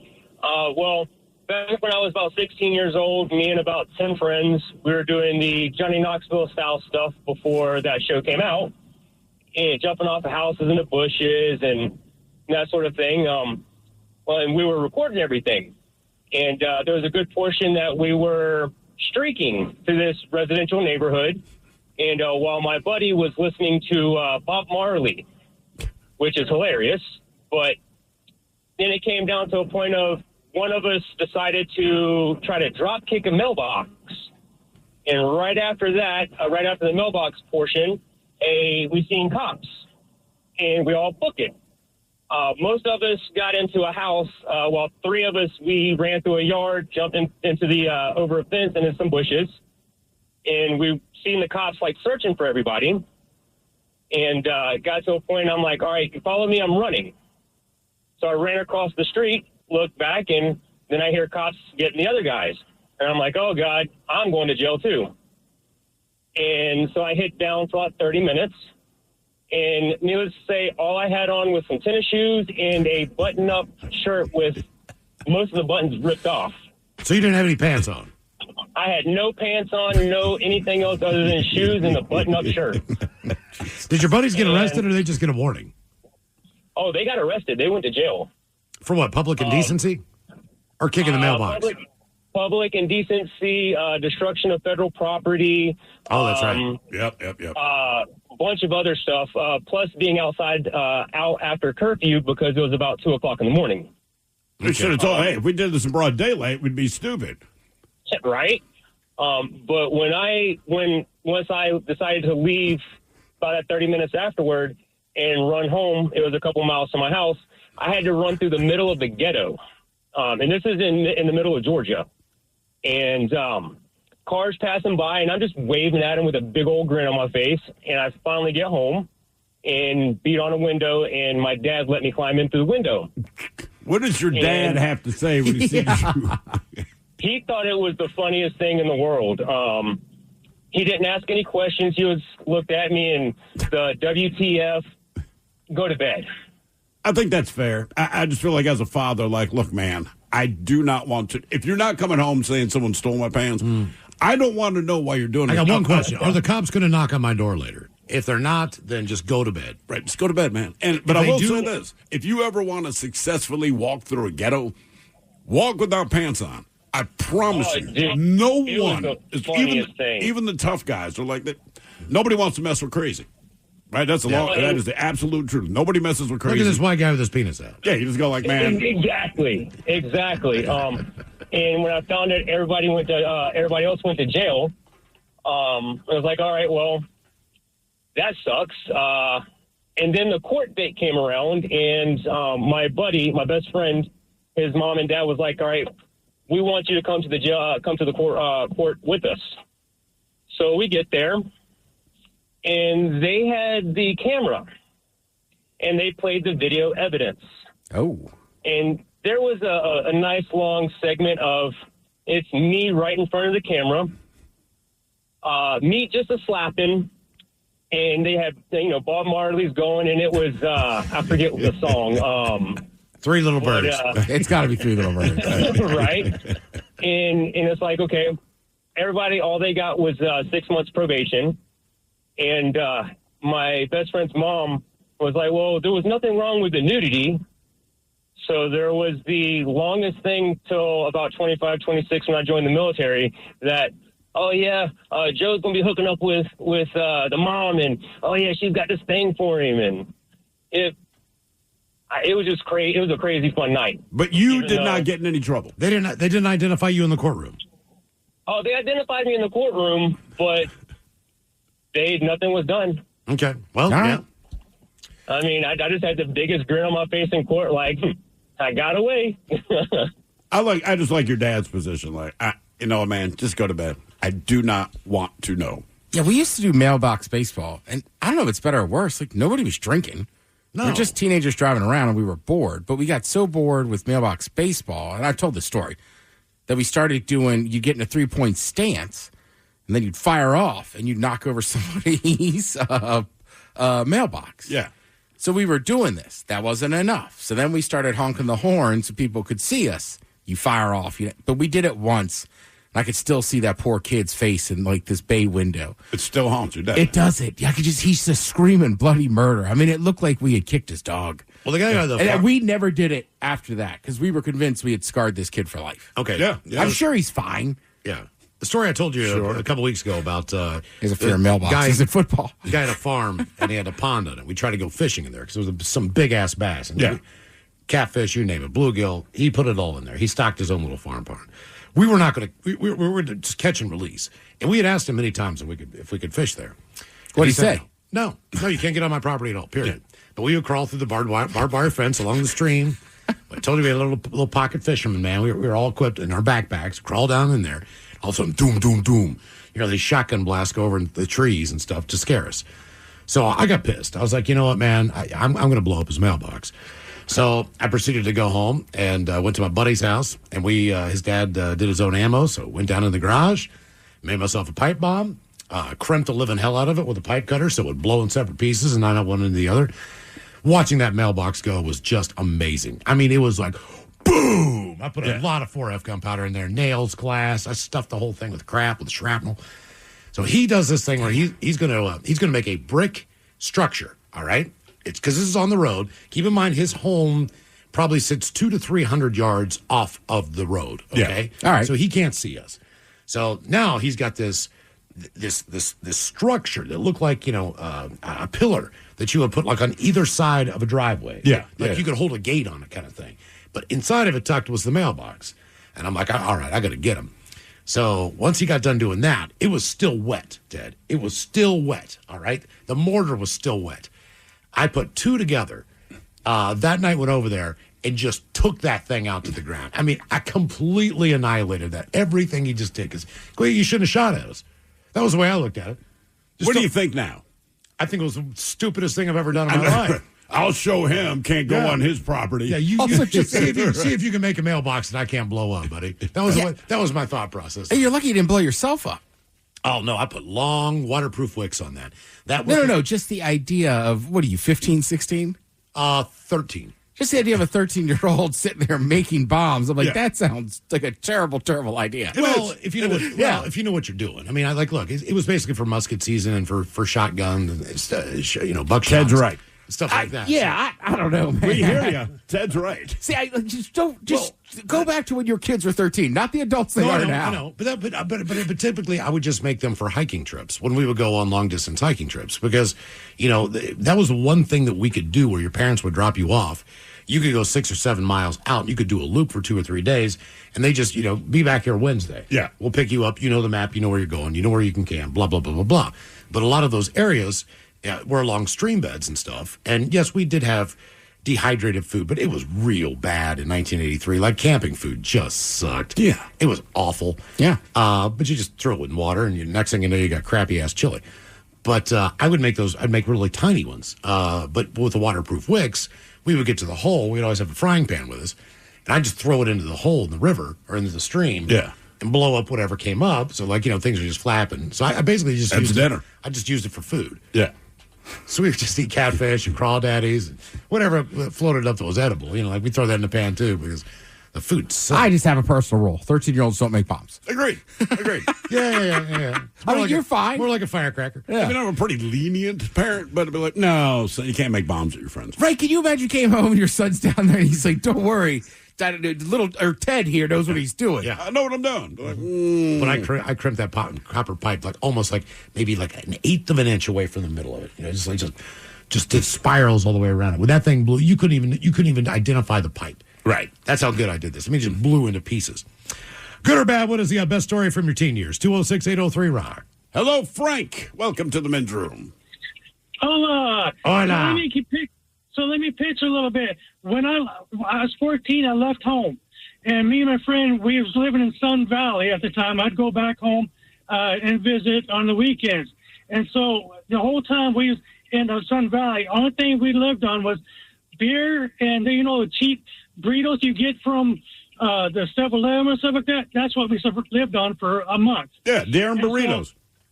Yeah, that's it. And so when we got back to visiting to my hometown, another friend of mine wanted to drive my car. I said, I can let him drive my car. He's, I'll pay you. I'm like, you going to pay me? I'm going to be in the video. You're going to be my taxpayer and you're going to pay me. He said, yes. I'm like, okay, cool. And so that day, both me and my other friend, we let go on that same day. And every time he would fart, he'd say Barty farts and to warn him. And I would say, oh, Rancho. So that let him know to roll the window down. And so they end up, he said, you're going to make me pay 3 times. You're going to pay me gas, money, and farts. Okay. I said, yeah, that's about right. Right. From eating deer and burritos. Jesus Christ. Yeah. Must have been a terrible smell. I did live on the old El Paso diet there for a number of years. Well, yeah. I mean, you could buy them in the box, like a box of 10 or whatever it was, and they were like 99 cents a piece. So for like $10, you had 10 different dinners. So to me, that was ramen. You get 6 for $1. That was just part of the. Yeah. Well, 7-Eleven for years. I mean, theirs were bigger though. Yeah, the bomb. You never got a bomb, and they were warm. Well, you could warm them up. Yeah, I would warm them up there. Okay. Oh, yeah, in the microwave? Absolutely. He goes, like, I don't have the money to buy a microwave. One of the things I remember about being Also, a teen, I feel like there is fast food open later now. Yeah, for sure. But I feel like a lot of times, that was your only option was to go to 7-Eleven or another corner store. So it was But also on the East Coast. You're eating that crap. The convenience stores also had different types of food. They had hot food.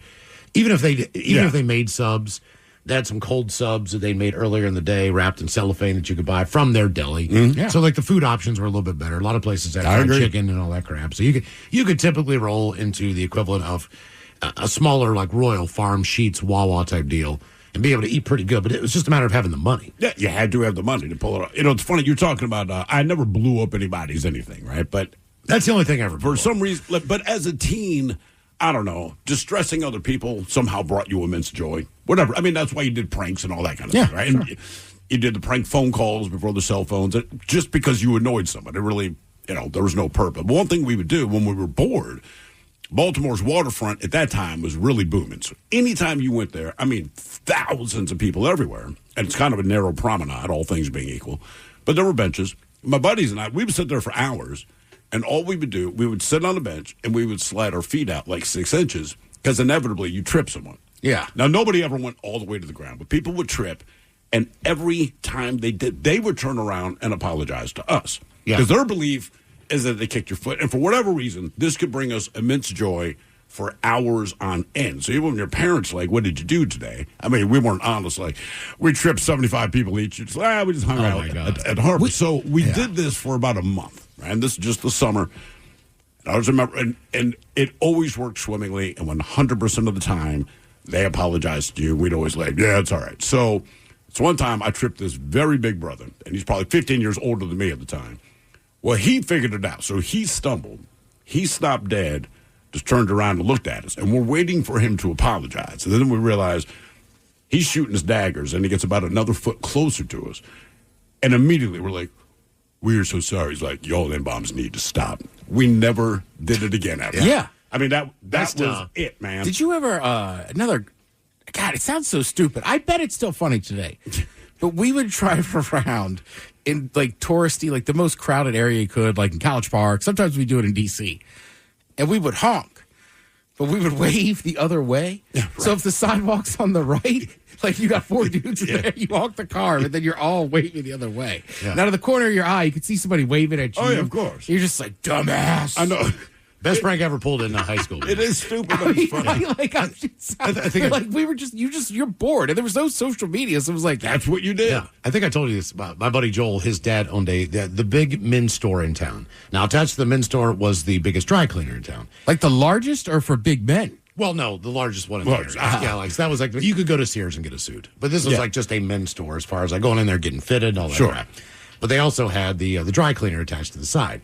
So Joel's dad owned that. And the fire people would come in, the police officers and everything else, EMTs, all the ambulance drivers, they would all get their stuff dry cleaned because they had a contract with the county or the city or whatever to take care of all that stuff. Yeah.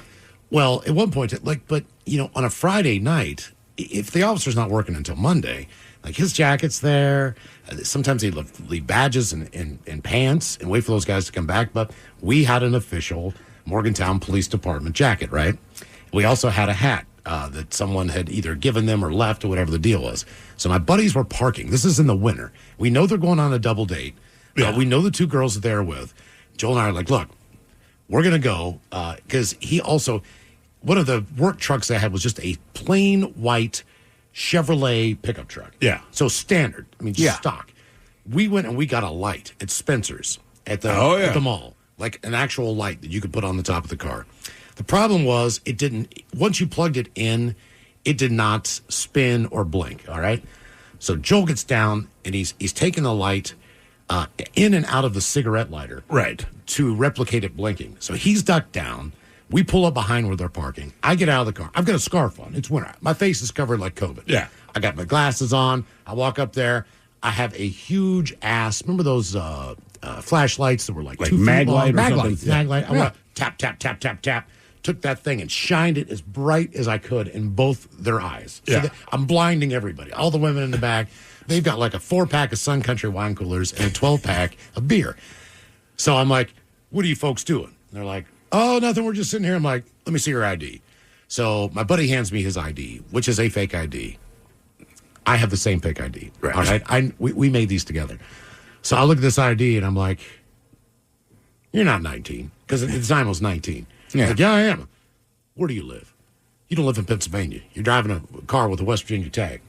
And just abs, and they're terrible. Is that beer in your car? Is that alcohol? Ma'am, step out of the car for me. Right. So she steps out of the car in the back, and I'm like, I look in there, and there's a 4-pack of Sun Countries, and there's that 12-pack of beer, and I said, give me that alcohol right now. And so I cracked open one of the Sun Country wine coolers. I remember flashing the flashlight and pouring it out. I'm like, how dare you? Took the other 3, took the 12-pack, said, you guys need to get your asses home right now. I'm following you out here. And so they turn around. I followed them out.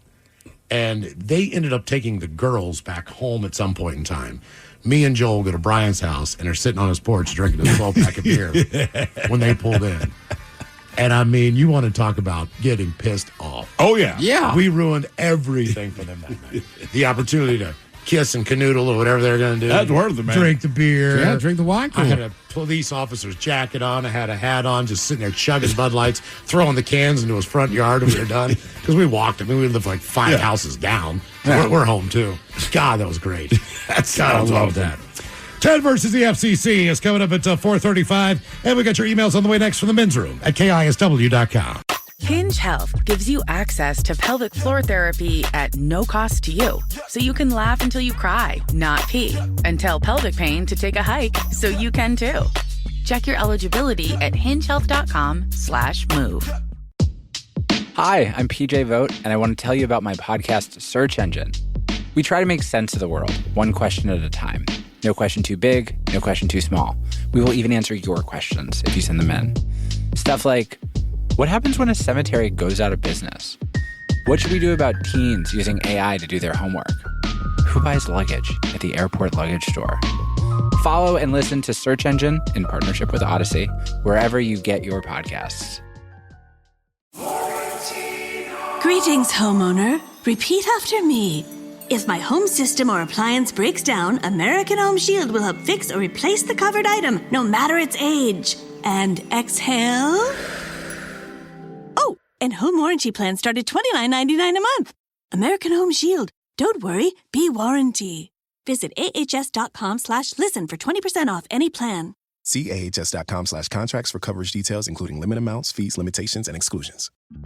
Attention Sabra lovers, new size, new low price, same high quality. Now it's easier than ever to enjoy delicious, creamy hummus without stretching your budget. Sabra brings you bold flavors, high quality ingredients, and a size that fits your lifestyle. Perfect for snacking, spreading, or sharing. So go ahead, grab your favorite flavor, or pick up a few and keep the goodness going all week long. Find Sabra at your favorite retail location. Spend less, dip more with Sabra. At Marathon gas stations, every stop is the start of fun, like the awesome fuel savings you can get with Marathon Rewards. Join Marathon Rewards today and start earning rewards on every gallon of gas. You can redeem rewards at any time, saving up to $1 per gallon. And don't forget, Marathon stations are packed with all the conveniences you need to stock up and live life on the go. Marathon, where fun runs on full. Available at participating Marathon locations. Terms and conditions apply. See marathonrewards.com for details. Attention Sabra lovers, new size, new low price, same high quality. Now it's easier than ever to enjoy delicious, creamy hummus without stretching your budget. Sabra brings you bold flavors, high quality ingredients, and a size that fits your lifestyle. Perfect for snacking, spreading, or sharing. So go ahead, grab your favorite flavor, or pick up a few and keep the goodness going all week long. Find Sabra at your favorite retail location. Spend less, dip more with Sabra. We return to the men's room with Miles and Thrill. Coming up, we'll drink and toast of the weekend. Then it's Bad Choice Friday. It's Bad Choice Friday. It's Bad Choice Friday. You know it's Bad Choice Friday. Hey, man, this is your fault. Come on. Tomorrow, men's room, return of the Red Party. Doors open at 1, party starts at 2 at Black Raven Brewing in Woodinville. We will do the chess tournament as well. Got the message there from our boss, Ryan Castle. He picked up 2 chessboards. If you want to get involved in the tournament. Also, our buddy listener, Eric. Eric got some, he's got medals for the winner. I know, just like awesome. Humble brag, but he sent us a picture. They are freaking medals. You think Taryn plays chess? She said she's coming. but not drinking. We're going to find out. She better get the chess playing. Well, she can't because she's losing like a pound a day or something. Yeah, we shouldn't even let her sniff a beer. Yeah, she might start drooling. Dude, she told me earlier today, she's doing the thing, and she's holding true. But she took her son Barrett to get ice cream, and she's like, dude, I smelled those waffle cones. She's like, my mouth started filling.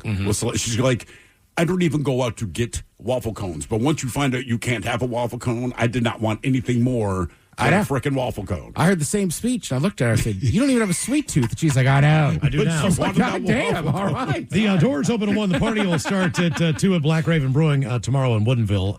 Anyone under 21 gets in for free. If you're 21 years of age or older, you need to buy a ticket, but that includes a 6-pack of this delicious Men's Room Red to take home with you on the way back. So pick up a ticket now, KISW.com, or get one at the door. We'll talk more chess later coming up in TV time. Okay, perfect. Cool. Yes. Hey, chess is a badass game. I found out last night. All right. So today, we're celebrating the return of the Red on a Bad Choice Friday with Toby Keith. Red Solo Cup, I fill you up. Let's have a party. Let's have a party. I do feel like I would sing this to my kid to put them to sleep when they're like 3. Yeah. Dad, you sing the Red Solo Cup song? You got it, son. I mean, again, I'm not a huge ice, in my whatever drinks at home. Yeah. But, for that Japanese Grand Prix, I had a couple, I was like, I'm going to have a soda. Cup of ice. It just felt like a party when it's in a plastic cup. A solo party. Yeah. Toby Keith and Red Solo Cup taking on Prince on a Bad Choice Friday. By the way, you can vote now if you follow us on X at Men's Room Live. How is the voting? Is it even close? I can't check it right now. Give me a sec. All right, got you. That's all right. Ted's running double duty today. The mic's out. He's running the board. He's doing all the social. Yeah, Mike just took the day off. Answering all the phones. Mike joined the show yesterday. He's working from home, right? And the first time we heard Mike's voice on yesterday's show, I'm not even kidding, and I know it's impossible. He sounded so bad. I'm like, am I going to get sick listening to him? I felt like whatever he's got is coming through the speakers. Exactly. I felt bad for him, too. Yeah. It's still pretty close, and people might be ready to party. All right. Oh, okay. Well, vote now if you follow us on X at Men's Room Live. Okay, now time for a few emails from the Men's Room at KISW.com.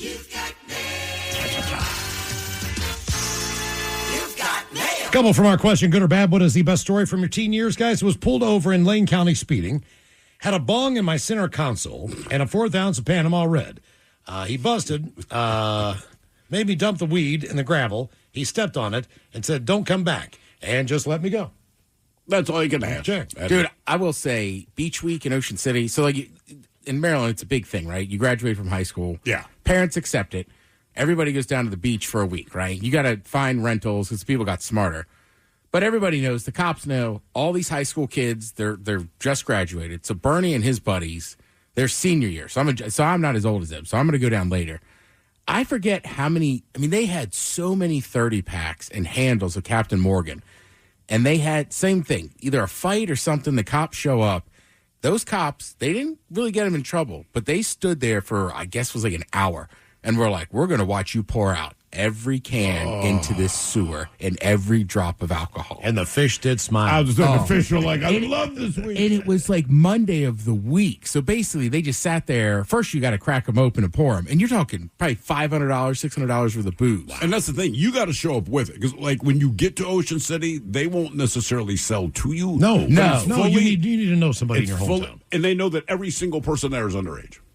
All you got to do is keep it together, and the cops will leave you alone. That was probably, honestly, one of the toughest towns to ever drink underage in. Right. Because Miles is right. The liquor stores know, and then all those bars, those bouncers were sharks. Oh, yeah. Oh, not only that, but at the time to get a hotel room, you needed a credit card. Mm-hmm. So I had one buddy who signed up for a credit card. I think it was a Discover card, so he could rent the room. Always. We all paid him back in cash.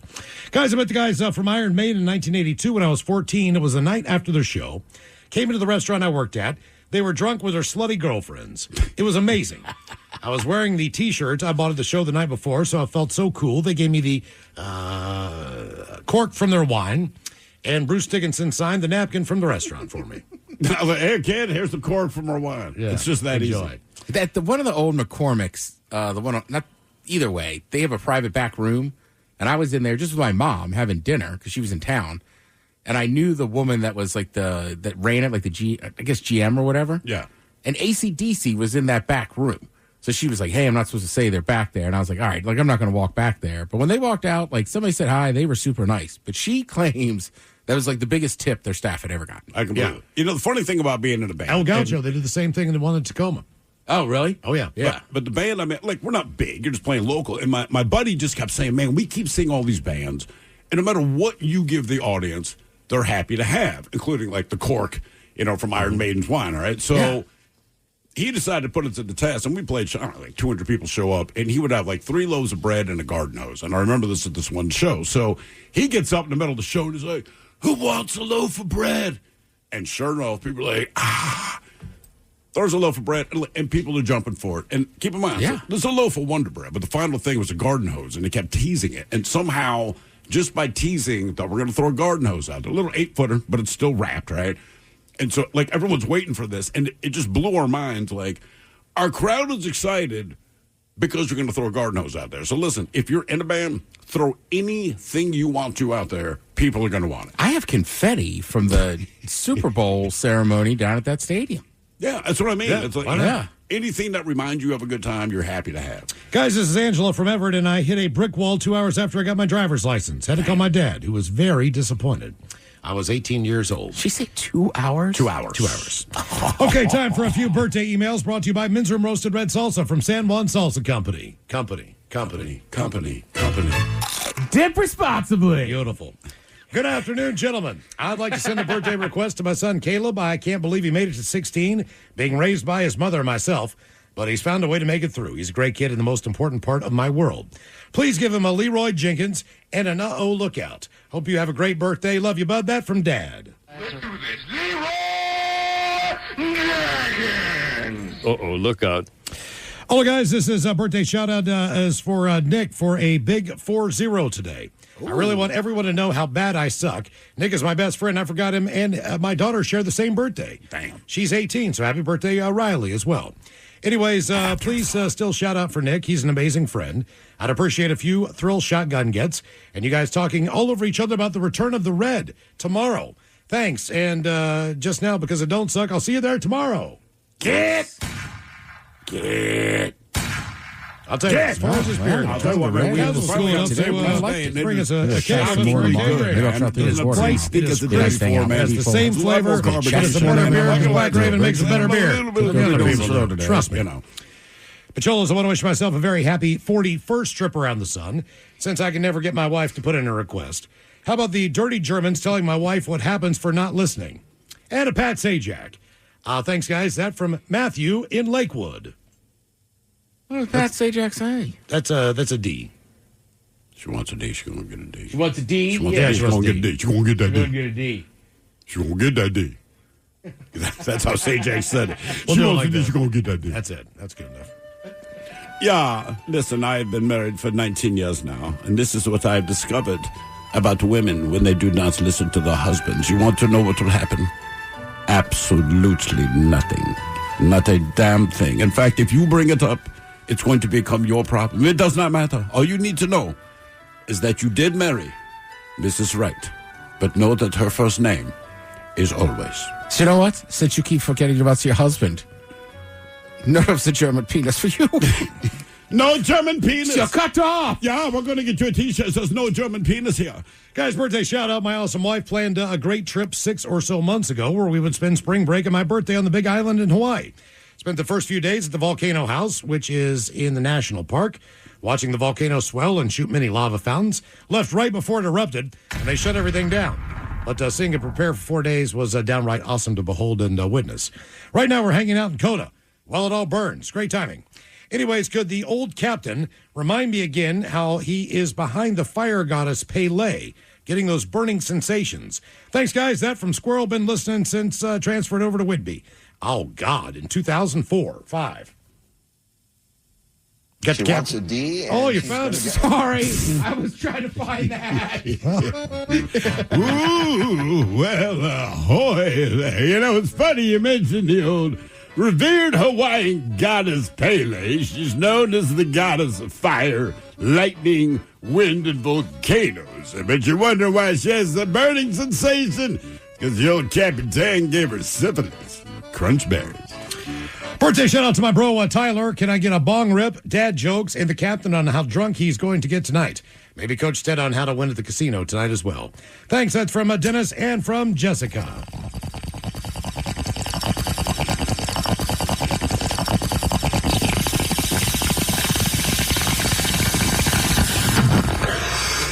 Dad Joke Friday, let's do this. Which country has the most bad singers? Which country has the most bad singers? Bad singers. Singapore. How many emo kids does it take to change a light bulb? None. I don't know. They're crying. They're just crying in the dark. They don't care. Man, we're quick on that. Ted Christino asked her husband if there was anything he needed to get off his chest. Turns out they were just balloons. Did you know that beer can damage your short-term memory? No. What? And so can beer.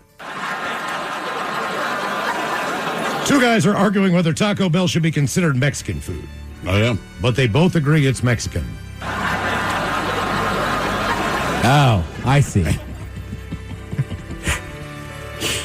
Dad says, son, if you keep masturbating, you're going to go blind. Oh, yeah? Kid says, Dad, I'm over here. There's more. Hold on. All right. Let's kill them all, right? I've ran out of toilet paper. Had to use an old newspaper instead. Oh, yeah? Times are rough. And why do most husbands die before their wives? Why? Why? Because they want to. What else we got here? Captain? Captain, yeah. Ooh, well, you want to know how drunk you can get tonight. I'll tell you right now, you never get as drunk as Tony the Tiger on his 33rd birthday. When we were done drinking all the whiskey, he made a little cocktail out of fermented black licorice Windex, and we distilled that through some used Band-Aids that we found on the bottom of a hobo's foot. Turns out that those Band-Aids from the hobo's foot added a little extra kick, and as far as going blind and drunk, well, Tony the Tiger was blind for 7 years. Believe it or not, and most people don't know this, Justin Cheetah filled in for him for 7 years in the 80s promoting the cereal while Tony went to rehab. But I'm glad to say he's back off the wagon and he's pissed drunk right now. Crunch berries. You're laughing at Tony being drunk, huh? Well, Coach can't talk about it, but full disclosure, I met Tony the Tiger. All right, listen, you're going to the casino, you're getting hammered drunk, just like the captain said. Here's my advice. Around drink 4, go do some gambling. Make a little stockpile. By drink 7, no more gambling. All right, it's the safest way to win money at the casino. So drink 7 and 8 are like, we should gamble more, get it back. Once you're down, you're down. Machelis, could you wish my husband John the best thing to come out of New Hampshire? A very happy 46th birthday. He is the best husband and very best dog and cat dad on the planet. Love his baby girl, Kylie. Thanks, guys. Give him your penis is too small, if we have that. Yeah. Oh, Miles, can we add one? Sure. Marco, you are... Nothing personal against you. We simply made a mistake yesterday, but happy birthday. Yeah, you're sorry, the dog. I left 2 birthdays on the printer. That was my bad. I just spaced. No, I told him I'd ask. Miles says that, but he told me, he said, I will not wish Marco. Well, you put a couple references to the podcast in there. So, Marco, all right, okay. I know what Miles didn't want to do it. He's one of your guys. Yeah. All of Machelis want to wish a very handsome man a very happy 46th birthday today. My Uncle Daddy Pig, a.k.a. Dave the Rock Slinger. Please get Bane to talk about how much of a stud I am. I've included tasteful nudes of myself. Enjoy, guys. That from Dave. Oh, Bane. When it comes to Dave, I would say that I've pinched a tint in my villain pants. It made me want to snap into a Slim Jim. Oh, I have a bullet in the hair. Gentlemen, long-time listener, love the show. It tells me to keep my mask on. My wife. Just talk like this now. That's all you have to do to be Bane and make sweet, sweet love to the hindquarters of Dave. Gentlemen, long-time listener, love the show. My wife, Tammy, go ahead, get it out, is having a birthday today. His backside also smells like vanilla. She loves the show, mostly tolerates me listening as we drive. So in honor, how about a fish sandwich and the captain questioning how it could really be her 49th again? Keep up the great work, guys. Appreciate it. $2 get a fish sandwich? What else? Captain. Oh. Ooh, well, ahoy there, and happy 49th birthday for the several times in a row now, the captain understands it. Listen, I'm no fool. Did you know that Miss Butterworth, she was introduced in 1961, making her 65 years old. I made the mistake of revealing her age, and she stabbed me in my left testicle. So you're thinking, why does she stab you in the left testicle? Because the Chiquita Banana lady had stabbed me in the right testicle. All I would say is this: if anyone asks your age, say what my mother says, which is plenty 9 years old. You're plenty 9. Plenty. Crunchberries. Plenty. And finally, for the birthdays, Macholos, since none of my friends are cool enough to listen to your show, I have to give myself a birthday shout-out. Here's to 53 years around the big ball. I'll drop an extra 20 in the collection plate for my debauchery this weekend. Can I get a herky and a here comes the dope pusher? Busher. That from Jamie the driver. Hooky, the house is on fire. Hooky. Here comes the dope pusher. That should not be funny. I know. Well, the house was on fire. Okay, guys, here you go. Happy birthday. Happy birthday. Happy birthday to you. Ya's a Dirty Germans, brought to you by Men's Room Original Sausage. Available through Uli's World Famous Sausage, mensroomlive.com, and other fine retailers. Schweinefleisch. Attention Sabra lovers, new size, new low price, same high quality. Now it's easier than ever to enjoy delicious, creamy hummus without stretching your budget. Sabra brings you bold flavors, high quality ingredients, and a size that fits your lifestyle. Perfect for snacking, spreading, or sharing. So go ahead, grab your favorite flavor, or pick up a few and keep the goodness going all week long. Find Sabra at your favorite retail location. Spend less, dip more with Sabra. Have you ever gone into your basement or crawl space and saw like a little puddle of water and thought to yourself, how did that get there? And where is it coming from? Well, the answer is it's coming from everywhere. It rains outside, makes its way through your foundation, and sets up shop in your basement or crawl space. Well, if that's the case, you need to call Terra Firma. Terra Firma can turn your damp crawl space and musty, soggy basement into a space as dry as the Serengeti. Get the moisture out of your basement or crawl space before it turns to mold, or worse. Schedule your free estimate now. Go terrafirma.com. Hi, I'm PJ Vogt, and I want to tell you about my podcast, Search Engine. We try to make sense of the world, one question at a time. No question too big, no question too small. We will even answer your questions if you send them in. Stuff like, what happens when a cemetery goes out of business? What should we do about teens using AI to do their homework? Who buys luggage at the airport luggage store? Follow and listen to Search Engine in partnership with Odyssey, wherever you get your podcasts. Thank you, Robin. Okay, I think it's time that we go back in time to the last time that we played Ted versus the FCC. So if we could, let's go back in time. Dirk Hunt loves Cookie's Country Chicken. He licks his lips and swiftly shifts and sits at Cookie's Country counter with his friend Kent Cutt. Nutty Kent Cutt loves Cookie's Country Chicken. Cutt stands up, sit, Cutt, sit. 3 times fast. Dirk Hunt loves Cookie's Country Chicken. He licks his lips and swiftly shifts and sits at Cookie's Country counter with his friend Kent Cutt. Nettie Kent Cutt loves Cookie's Country Chicken. Cutt stands up, sit, Cutt, sit. 1. Dirk Hunt loves Cookie's Country Chicken. He licks his lips and swiftly shifts and sits at Cookie's Country counter with his friend Kent Cutt. Nutty Kent Cutt loves his Cookie's Country Chicken. Cutt stands up, sit, Cutt, sit. 2. Dirk Hunt loves Cookie's Country Chicken. He licks his lips and swiftly shifts and sits at Cookie's Country counter with his friend Kent Cutt. Nutty Kent Cutt loves Cookie's Country Chicken. Cutt stand up, sit, Cutt, sit. Oh, my God. There we go. First win of the year in Ted versus the FCC. Let's do it again. And now, everyone's favorite daytime game show, where one person could lose $325,000. and their job, or win and walk away with nothing. It's time for Ted versus the FCC. Ted, as you know, the listeners are doing it this year. Oh, yeah. We're done doing all that methamphetamine on Thursday. Oh, yeah. It's a new year. No Tusi? That's right. That's why you didn't win until last week. Yeah, the listeners are good. Because we stopped working on it. Yeah, that's what happens, man. Yeah. This one comes our way from Eric, and he says, Ted, you can suck it. Thanks, Eric. This week's Ted versus the FCC goes a little something like this. Connie's Bunt Cake Shop is next to Bonnie's Fish Shack. Connie cooks Bonnie's fish in her bunt out back. People crave Connie's fishy bunt. You can smell her bunt from out front. The way we do Ted versus the FCC, 1 time through, 3 times fast. Get that water. Get that water, dog. Gotta wet the whistle. Oh, he's got a lot in here. Jesus. I just picked one. Yeah, man. All right. Connie's Bunt Cake Shop is next to Bonnie's Fish Shack. Connie cooks Bonnie's fish in her bunt out back. People crave Connie's fishy bunt.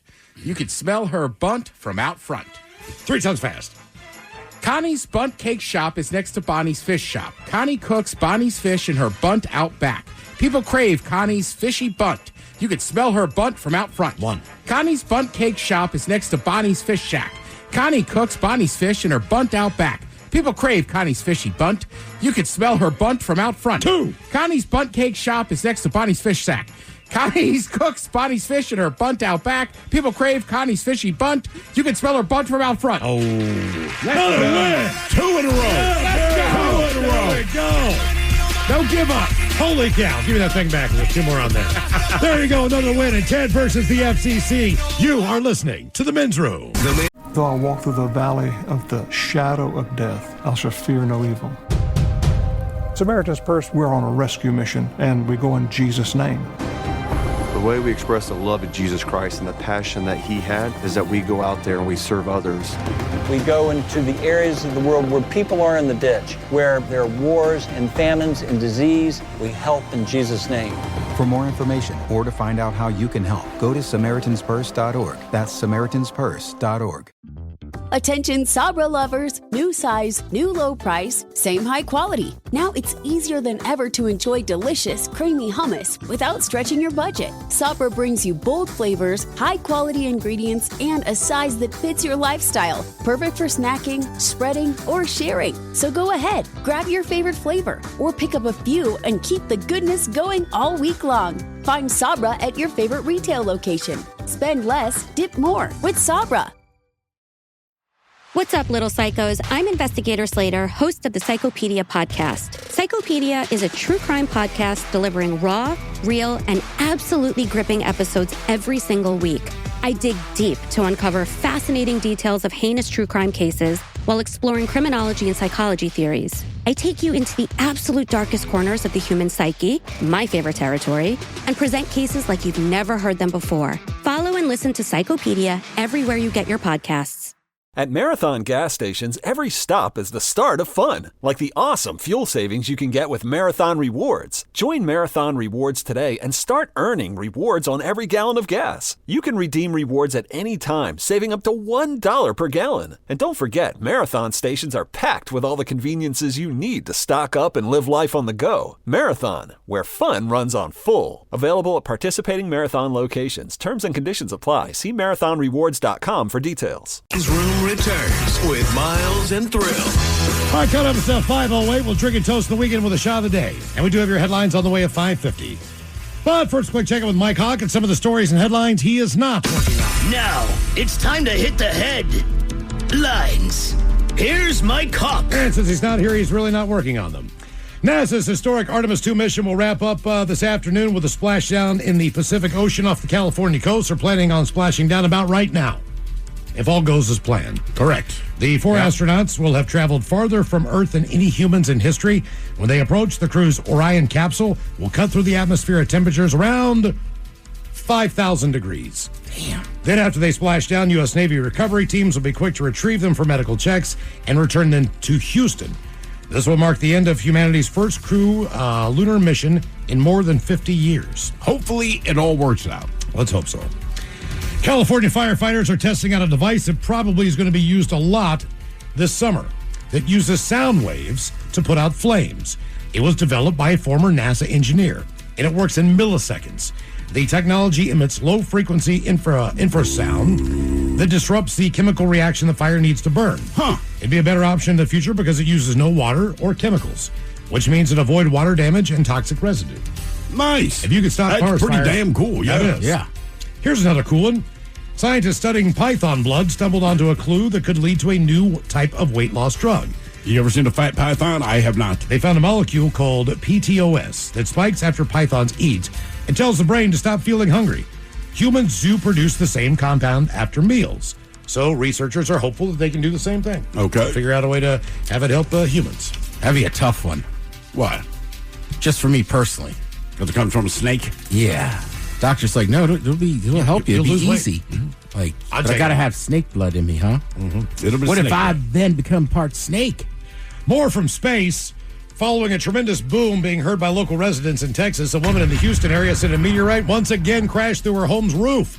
This is another one of these stories. The incident occurred about 4:40 on Saturday. Reports first started trickling into local media outlets on a social media chat about noises that sounded like thunder, despite it being completely crystal clear skies. After we started getting reports about it, the news team at KHOU 11, we put a post on our Facebook page asking if people had heard or seen anything. Once we did, the reports started pouring in from various areas. Saturday night, the buzz about a possible meteorite had gotten so loud that NASA felt it's needed to respond. But for one family in Spring, Texas, there was more than just a loud noise. Sherry James reported that something crashed through a roof of her home. My grandson went to check and said there was a hole in the ceiling.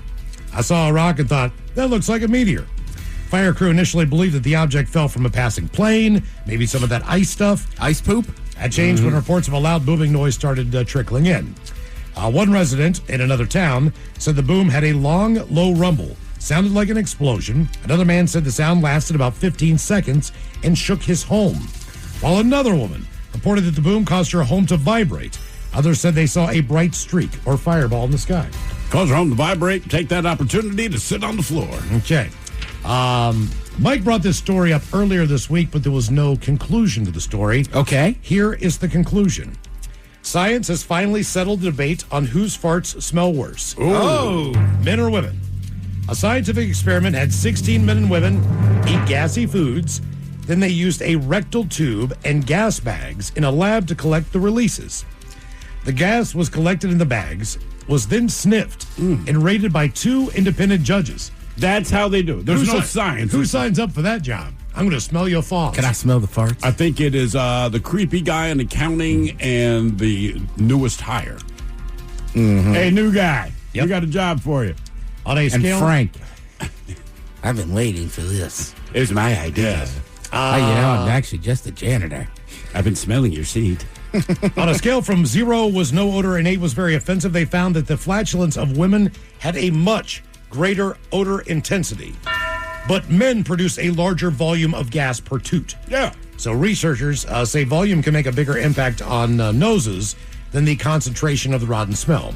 So the differences between the sexes balanced out in real life. In other words, essentially it was a tie. Oh, come on. I think I've read that men fart more. We fart more. I we just think fart theirs are bigger. stinkier. Yeah. Yes. Okay, now to the world of reptiles.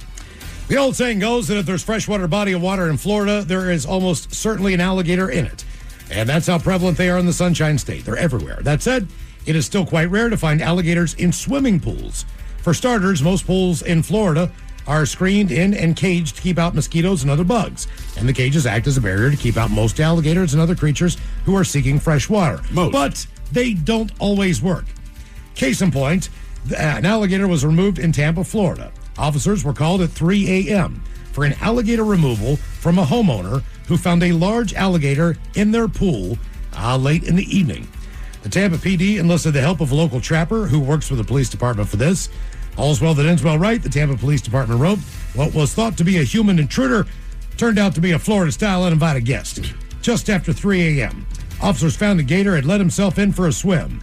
And with the assistance from a nuisance alligator trapper, the scaly suspect was safely removed, leaving the residents to finally enjoy some well-deserved gator-free sleep, they say. You know what amazes me about that, though? We talk about, certain animals can do fresh water or salt water, and I understand whether you're breathing air or water, but pools are chlorinated. Yeah. I just, for some reason, just in all of these years, it never seems that the chlorine seems to have any effect on the gator at all. Because obviously they're getting it in their mouth, they're swallowing it. What if the gator was like, I just want to relax? Like, bro, I'm using your pool. It's crazy in the swamp. There's gators out there. More reptile news. America has been trying to improve its border security for decades with guards and patrol agents, technology, surveillance, fences, walls, you name it. But India now has a creative solution. Indian border security officials are considering deploying crocodiles and snakes in rivers along borders. This is primarily along the wet, marshy stretches of India's border with Bangladesh, which isn't really suitable for fencing and physical barriers. Now, these areas can flood, and the river pathways shift over time. The idea is that it is possible to put a biological barrier that could make the area more challenging to cross. Now, wildlife experts say it could be a huge mistake because dumping crocodiles and snakes in the area could have a major irreversible impact on the local ecosystem. But they do admit if you did this, it probably would end up deterring people from crossing the river. It would deter people, but also you don't guarantee they stay on the other side of the border. That's the issue. The snakes and the crocodiles might just be like, let's go in the forest. Yeah. Yep, exactly. Let's go to India. Yeah, it's all fun and games till they attack an Indian village. Yeah, then it's an issue. Speaking of being attacked by animals, we all know Taylor Momsen from The Pretty Reckless, right? Yeah, She's very nice. She's awesome. We were just talking about her earlier in the studio. She is on a tour with AC/DC right now, and is proving that touring with AC/DC can be quite dangerous. Back in 2024, she got bit by a bat while they were on tour in Spain. Did you see the picture of it? The bat that bit her? Yeah. No. So, whatever you're picturing, she was on stage. The bat, if I remember, landed on her left thigh during the performance, and it's a big-ass bat. This thing was not small. It landed on her leg during the performance, bit her, and then flew away. So guess what happens now? Being attacked by animals? She got bit by a venomous spider while in Mexico. Damn. This past week. She shared a video of herself being treated by doctors and joked that she wants to know when her superpowers are going to kick in. Quote, it wouldn't be an AC/DC tour if I didn't get bit. A massive spider decided to take a chunk out of me, and its venom did a number on my system. So I've had to have the wonderful doctors in Mexico come and try to fix this. And deliver quite the shot before the show last night. Add to the set list, Spider-Woman, Batgirl, whatever you want. I say, if you got to get a superpower, man, you want to go Batman, you go in Spider-Man. I'm taking Spider-Man. Spider-Man. Yeah. I'll go Batman. He doesn't really have superpower. Yeah, he doesn't have a superpower. He's a badass fighter. He's a cool guy. He's got a lot of money. You know what? Just for the money alone, maybe I go Batman. Yeah, and you get a private butler. Because Peter Parker's broke. Okay. I don't know if you heard the story about people that have stopped buying Doritos and other name brand snacks because they become too expensive. Yeah. A 7-pound bag. That's what Walmart is selling right now. $7. $7 bag, yeah. 7 pounds. A 7-pound bag, you got $7 7 pounds. It's got a lot of Doritos, yeah. Of Doritos. So basically, it's so bad that Walmart is now reducing the shelf space for these products. Oh, no kidding. Yeah. And to be honest with you, man, if you're ever in a 7-Eleven, their stuff is way cheaper, and their snacks are great. Yeah. They really do a good job. Look, I do not work for Frito-Lay. I want to get that out there. But off-brand Doritos are not the same, in my opinion. They're not. Try the 7-Eleven ones. I've had, 7-Eleven chips, but I've had, like, the kind of generic, like, Ruffles. Fine. But, like, the Doritos, like, I don't know. Doritos we opened a bag of nacho cheese Doritos last night. Went to kind of a housewarming for friends of ours. And the bag was sitting there, but it's all the adults. And we're like, do we open this bag? Because we knew, like, man, if we open the bag, we're going to eat the entire bag.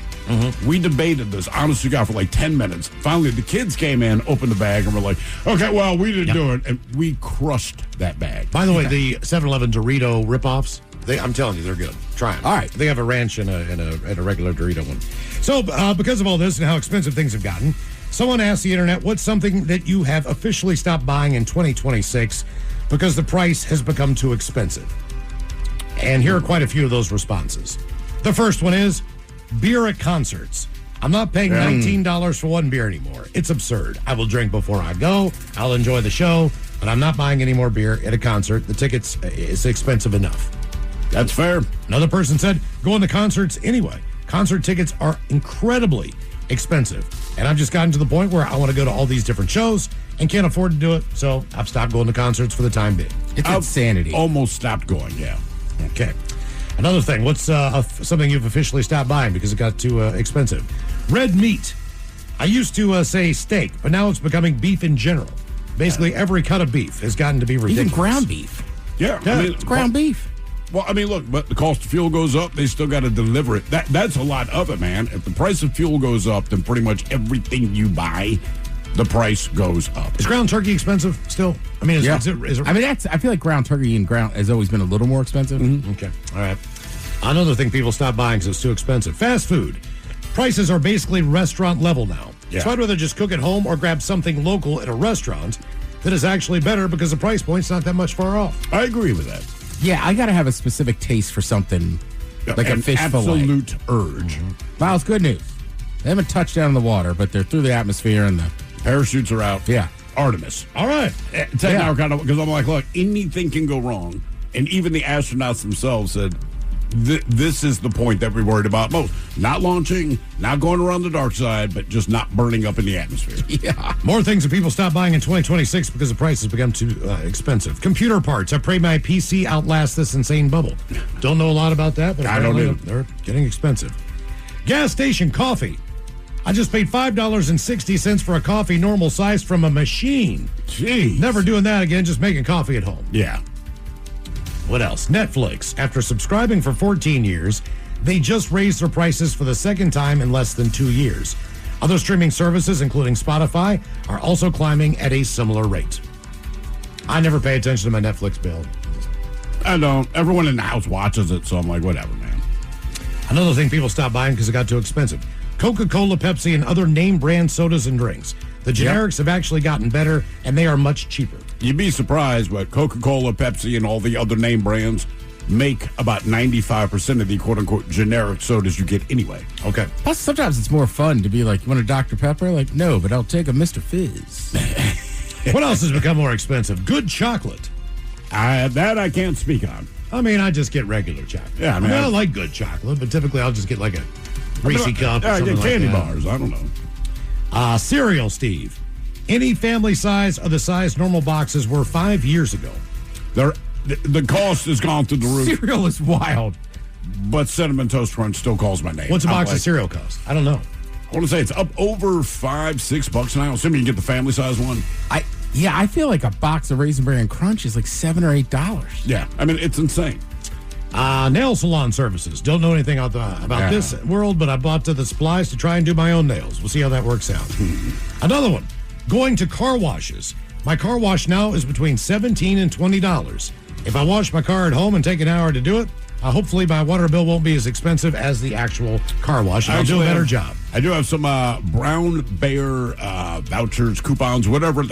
A ton of them. If you're interested, please let me know. I am. I am too. Yeah, okay. All the crap my wife had to do at the school, somehow we ended up with just millions of these things. Yeah, and Miles, not to cut you off. I understand NASA is super smart. It is wild to me. They said that thing would land. I was looking at it at 507. I mean, it landed like right before it turned 508. Yeah, and it's there. They have landed. They have made it back. That is wild. They're better than commercial airlines. Yeah. By leaps and bounds. Getting you there. They're coming from the dark side of the moon. They didn't lose their goddamn bags either.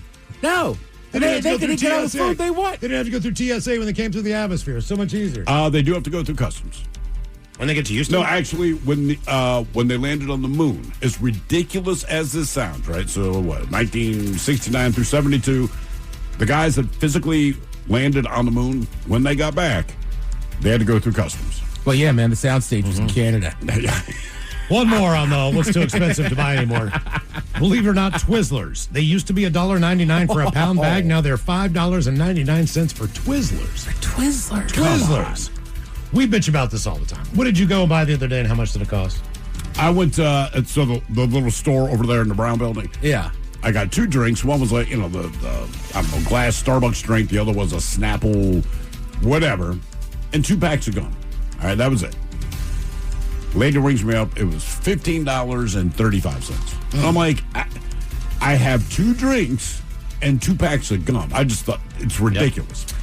Guy was arrested down in Florida for reckless driving in Key Largo. 55-year-old man from Montgomery, New York, was arrested on Wednesday following multiple calls regarding a reckless driver on US 1 in Key Largo. The sheriff's office received calls at approximately 7:57 a.m. in the morning of a reckless driver, including that the suspect, later identified as Timmy Mahoney, struck some cones in the area of a construction site where his vehicle then came to a stop. He then exited his truck wearing only a construction hard hat, otherwise completely nude. No shoes, nothing. Then why wear the hat? Turned up his stereo and started dancing to the music right there on US 1 in Key Largo naked with a construction hard hat on. He was also then attempting to smoke marijuana from a pipe when being detained by police. Believe it or not, he was taken to jail, charged with DUI, resisting arrest, possession of marijuana, possession of drug paraphernalia. There is something about the Florida Keys where most of the incidents that happen while people are naked. Yes, yes. And one more final story for you. A runner from Fort Smith, Arkansas, has claimed a fast and fashionable record for the most T-shirts worn during a half marathon by a female after completing a race, 13 miles, wearing 55 T-shirts. Jesus. She sprinted across the finish line while all puffed up in her pullovers. Meredith Smith snatched the title from Jennifer Romano during the Fort Smith half marathon. Well, she impressively finished in less than 3 hours and 30 minutes. She's pretty good with all those T-shirts on. She has competed in more than 80 races during her quest to improve her health, yet this experience was remarkably unique as it required her to train while wearing dozens of layers of clothing. She completed the running record and it was particularly special to her. She said, "I would not have thought it would be possible when I began running in 2013 as a way to lose weight. Trying to set this record by adding weight back onto my body via T-shirts was like stepping back in time into my own shoes to physically see how far I've come." All right. So to prepare herself to take on the title, she wore up to 80 T-shirts during training sessions to get her body acclimated to the distance and heat difference. She said it was hard to wear all 80. She wanted to do it during the full race, but she didn't end up using that number. She just did the 55 Just to break 55. the Guinness World Record, but she also said she had lost over 80 pounds since she started running. And she kind of wanted to replicate when she first started out to see if she could complete this. She said it was a childhood dream to win a Guinness World Record title. And she was determined to set the bar for females in the category, which I've never heard of. I've never heard of that until just now. So good for her. All right, coming up here at 5:50, we do have your headlines. But in the meantime, we made it to the weekend and drinking time. Somebody out there deserves to be recognized. And the men's room knows just who it is. So to you, we say, bottoms up, sailor. You're the toast of our shot of the day. Drink time it is as usual. We head to the drink desk and Steve the Thrill Hill to find out who we're toasting. Yes, indeed. And today we toast your Seattle Mariners. Oh. That's right. After retiring as number 51 last season, the Mariners, they unveiled a statue celebrating the iconic Ichiro Suzuki earlier today outside of T-Mobile Park. Now, the bronze statue depicts Suzuki in his signature pose. We all know it. One arm extended while holding a bat, tugging on the sleeve. Anyway, a crowd gathered. The tarp covering the statue was removed for the great unveiling as they did a countdown. And that's when things got awkward. There's no other word to say it for this. The bronze bat on the statue was broken and very hard to ignore. Which made it worse is, if you have not seen the video, it's not like it was broken and laying on the ground. When they pulled the tarp off, it's still kind of dangling, so it's bouncing back and forth. In other words, even if you didn't notice at first, you could not take your eyes off of the bat bouncing back and forth. And this all happened in spite of the explosion and plumes of blue and green confetti, and you're supposed to cheer. Fellow Hall of Famer Ken Griffey Jr., he's also in attendance there. He covered his face because it was that bad. And Ted, you said the sculptor, who's a Chicago artist, I believe, they did a close-up of him. He's just mortified. Correct. What did they do? That was the best thing I've seen in weeks. What did they man. do to my boy? That was the greatest thing I've seen in weeks. I mean, look, man. That's got to be on SportsCenter tonight. You just need to see the video. It's, there's a countdown, man. It's Ichiro. He's there. Ken Griffey Jr.'s there. It's a big freaking Edgar Martinez was probably there. They pulled the tarp off, and you're like, this is Julio broken. was hiding in the corner as he wanted to take a photo of it with his hoodie up, and you could see him laughing. I mean, it was just comic. Somewhere Dwayne Wade's happy. I thought about him earlier. And the thing is, I didn't know what Ted was watching earlier today. I did not know that this had happened. And you just hear Ted out of nowhere in the office. Oh, goddamn, come on. And that was, I know. Mariners Hopefully try. it's not an omen. Jesus, God. Maybe it's a good luck thing. I mean, who knows? That's what we'll tell you. It's Yeah. good luck. All right. So we pour this booze and we drink this booze because we think it's yummy. Yummy. So over the tongue and down the throat to party in our tummies. Down the hola bichola. All right, your winner on a Bad Choice Friday is coming up next. Attention Sabra lovers, new size, new low price, same high quality. Now it's easier than ever to enjoy delicious, creamy hummus without stretching your budget. Sabra brings you bold flavors, high quality ingredients, and a size that fits your lifestyle. Perfect for snacking, spreading, or sharing. So go ahead, grab your favorite flavor, or pick up a few and keep the goodness going all week long. Find Sabra at your favorite retail location. Spend less, dip more with Sabra. Have you ever gone into your basement or crawl space and saw like a little puddle of water and thought to yourself, how did that get there? And where is it coming from? Well, the answer is it's coming from everywhere. It rains outside, makes its way through your foundation, and sets up shop in your basement or crawl space. Well, if that's the case, you need to call Terra Firma. Terra Firma can turn your damp crawl space and musty, soggy basement into a space as dry as the Serengeti. Get the moisture out of your basement or crawl space before it turns to mold, or worse. Schedule your free estimate now. Go terrafirma.com. Hey everyone, I'm Josh Radner, and I am so excited to tell you about How We Made Your Mother, a rewatch podcast looking back at How I Met Your Mother. And I'm here with Craig Thomas, who co-created the show along with Carter Bays. Hi, Craig. Hey, Josh. Somehow it has been 20 years since the show premiered. I'm going to check the math on that. 10 years since it went off the air, and we thought that made this a perfect time to look back, see what the hell we did, and why the show still seems to resonate with fans around the world today. Follow and listen to How We Made Your Mother wherever you get your podcasts. You know it's Bad Choice Friday. It's Bad Choice Friday. You know it's Bad Choice Friday. Hey, man, this is your fault. Join us tomorrow at the Black Raven Brewing in Woodinville for the return of the Red Party. Doors open at 1. The party starts at 2. New originals taking the stage. Yeah. The ticket price includes a 6-pack of the original Red to take home with you. So hopefully we'll see you tomorrow up in Woodinville. So we salute the Red today on a Bad Choice Friday. Toby Keith and Red Solo Cup taking on Prince and Little Red Corvette. Ted, how was the voting? You know, closer than I thought it would be. And tomorrow's a great day to drink beer, but you know what you shouldn't do when you're drinking, Miles? Drive anything, especially a little red Corvette. But you could drink a beer out of a Red Solo Cup. You saying Toby Keith won? He did. Welcome to the weekend. You're listening to the Men's Room, 99.9 KISW, Seattle. For all TV news all the time, it is time for TV Time with Ted. And now, because your pathetic life is confined to countless hours in front of a talking box, the Men's Room presents TV Time with Ted. Miles, what are we doing tomorrow? We're doing our return of the Red Party at 2 o'clock tomorrow at Black Raven Brewing in Woodinville. Anything else going on? Well, there's a chess tournament. There Ted. is a chess tournament. That's right. All right. There's a new documentary on Netflix about basically the drama in the chess world of late, right? It's called Checkmate. Okay. So they have this whole series called Untold, right? Mm-hmm. So like the Florida Gators one was like 3 parts, but I like these documentaries. They're usually like a little over an hour or 90 minutes. So the only thing I knew about this chess story was Thrill bringing it up. And this goes back to there's an American guy. He wins this big tournament. Yes. And they accused him of cheating. And then the only thing they could figure out is that he may have had a butt plug in. And somehow that's how he was cheating. Through vibration. Correct. Yeah, like he had like a spotter or something that would. It sounds stupid. This is honestly what we know from the news anyway. And his spotter like buzzes ass for certain moves. I mean, I don't know enough about chess or vibrating butt plugs to know, but they were connected and it was a big freaking deal. So everybody knows Marcus Carlson. Oh, okay. Can I say one more thing, Ted? Mangus Carlson. Those are also. By the way, he's never been found guilty of any of this. About a year and a half ago, 2 years ago, they had a story, and it was kind of a thing that people would do who are into that kind of thing. So these plugs are operated by an app. Yeah. All right. Now your significant other could have that app on their phone, log into your account, and maybe let's say that they're doing, I don't know, a presentation at work, or they're at dinner with someone.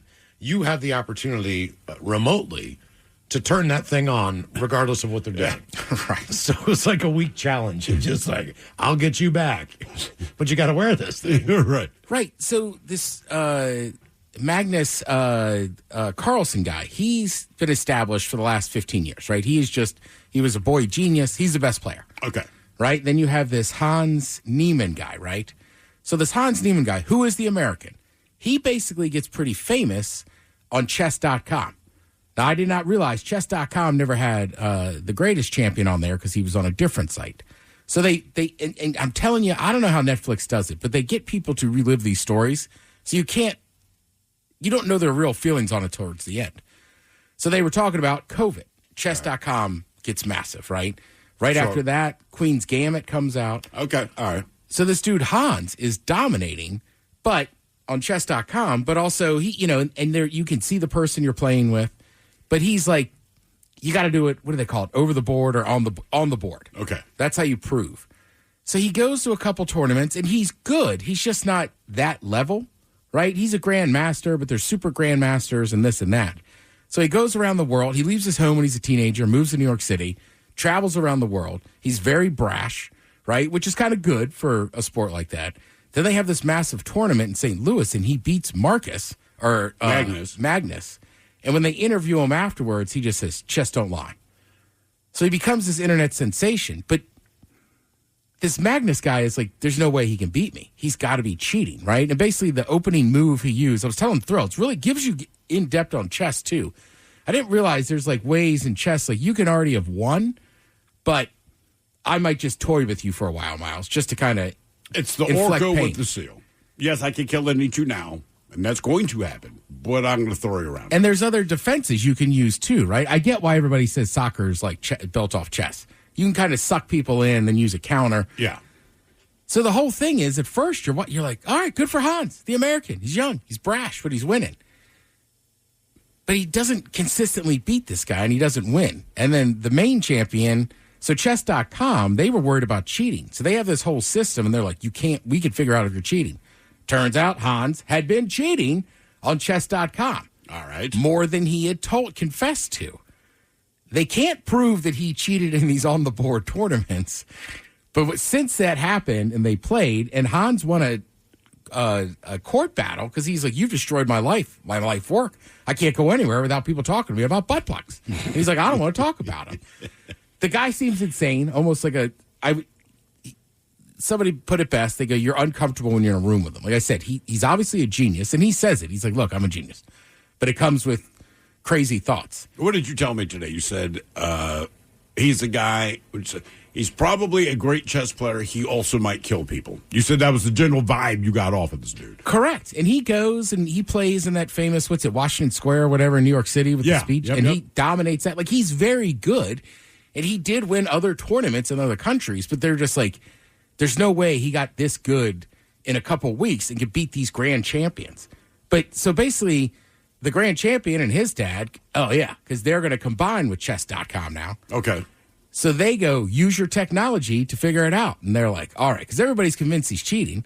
They do the technology, and they're like, we ran it through a computer, all this stuff. They won't tell you exactly how they do it. And they're like, our conclusion is he didn't cheat.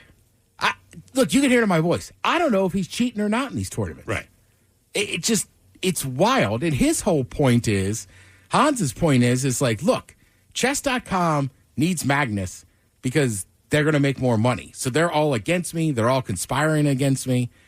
I mean, the whole thing's crazy. That thing came out 2 days ago. I watched it last night. Now I think he's going to sue another guy that was in the documentary talking bad about him. I mean, what did he say other than ruining my life with the butt plugs? And as dumb as all of this sounds, that was the thing where chess.com says, look, we can't prove he's cheating. And I don't know who suggested it, but I do remember vividly.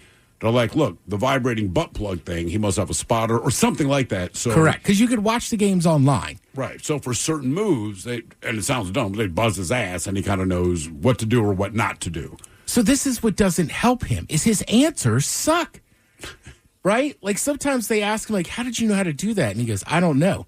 So when he played this Magnus guy in this big tournament in St. Louis, Magnus, sorry, chess people, I don't know enough, but he's like, he opens up with some move that is just unheard of. Okay. You would never dare to do it. Like, he did it. Nobody knows how to defend this. Hans knows how to defend it and beats it. Not just beats him, whoops his butt. Like, Magnus is like, I haven't been beaten like that in years. Right. So everybody's like, how did you know how to defend that move and own him? And he goes, I don't know. Last night I just thought about that move and you might pull it out. And there's like 10,000 different openings or something. And they're just like, you just magically the night before this tournament, see, I can see it in my, I'm looking straight in my eye. I can see it in your eyes. Thought of this move that no one's ever done. Yeah, so like the documentary ends and I'm like, I don't know. And I guess that's kind of the point of it. He still plays chess. That was the other thing. Chess.com had kicked him off their website. Okay. And he's like, you took money from me. So, I mean, he sued him for $100 million. They obviously settled out of court. The Magnus guy is just very intense. He's a little bit on the spectrum. And he's like, he's from like Denmark, right? So very deadpan. Matter of fact. Yeah. The two guys that run chess.com, they don't look like normal chess players. They're in the gym. I think they might be together. Like, it's a mess. Sounds like there's a lot going on there. There is. And people will make the argument, which I get, it's good. You know, look, I'm talking about chess. It is good for chess. I mean, correct. Playing 4D chess, as it were, this is good for what it is you do because it will create interest. And sadly, if their goal is to generate interest, then this is the best thing that can happen for them. And people say who they're playing 4D chess, they're not. Yeah, most of the time. No, in the news. Yeah, but it's a super good show. Again, Netflix Untold Checkmates. I mean, granted, to that guy that hated the idea of the golf tournament, I wouldn't have watched that show last night, but I was like, wait a minute, we're having a chess tournament. I got to see what's going on. I mean, see what Josh has done? Thanks, Josh. I was enthralled. I'm telling you, watch it this weekend. It'll blow your mind. And it's the same way like today, right? No, watch it play chess with us at the party tomorrow. You could, yeah. I don't know. I don't know what I'm doing. I'm going to watch 4D chess. I want to watch it too. You're not kidding at the first move. I said one of the kids on my son's volleyball team, he's a state champion. In fact, he was in Iceland in chess. For chess. He was in Iceland a couple of weeks ago doing whatever international thing. But the kid's like 13, 14 years old. So every time we stay at a hotel, he brings down his chessboard and everyone tries to beat him. So I finally sit down. I'm like, all right. And he's like, look, man, I'm going to beat you. I said, I know you're going to beat you, but I'm going to put up a fight. And he just said, okay. I moved my pawn. He's like, I guess it's 8 pawns across. So whichever one I grabbed, I just grabbed a random pawn. I moved one space ahead. Don't you move 2 on the first one? You can move 2. Okay. You don't have to. All right. So I move 1 because I'm going to throw him off. He's like, you already lost. I'm going to tell you how I'm going to beat you. But like you said, I'm going to toy with you a bit, and then I will go back and explain to you why you picked the wrong pawn, which in my mind was ridiculous. And look, he took me out in no time, right? I mean, and I'm trying my best. It's not like you're trying to be lenient because he's a kid. This kid whipped my ass. And he goes, well, when you grab that one, so keep in mind, if I play chess, I will not move that pawn again. But he goes, once you move that, I knew I had an opening within 4 moves to checkmate you. I'm like, are you kidding? And but when he explains it, it's so fast I don't remember. But he goes, well, once you move that piece, I can do this, this, and this. I'm going to let you take my knight because that's what you're going to do, and I'm going to goad you into it. And he goes, it's a matter of me pretending that I'm thinking about the move I'm going to do. You'll think you got me. You're going to wait about 2 moves. And it's almost like you read my mind. So you're going to wait 2 moves to see if I'm going to move a little closer. You're going to take it out, and that gives me the opening, and then I'm going to checkmate you. I'm like, Jesus Christ. And I mean, he took on an entire team of 18-year-olds, right? So the 18-year-old volleyball team, they show up. And all of them, he goes, you can play together if you want. So one kid is moving the actual pieces. But this one kid, he'd move a piece. And all the 18, these are now officially grown men, right? They confer like in a huddle. All right, man, I would do this over here. I would do it. And none of them are stupid. Yeah. They make a move, and they're like, all right. In 3 moves, this is done. And they're like, BS. People that play chess that get it, you're smarter than me, man. I don't understand. It made me like chess a lot more. I didn't realize there was so much trash talking. You gonna play tomorrow? No, I do not know what I'm doing.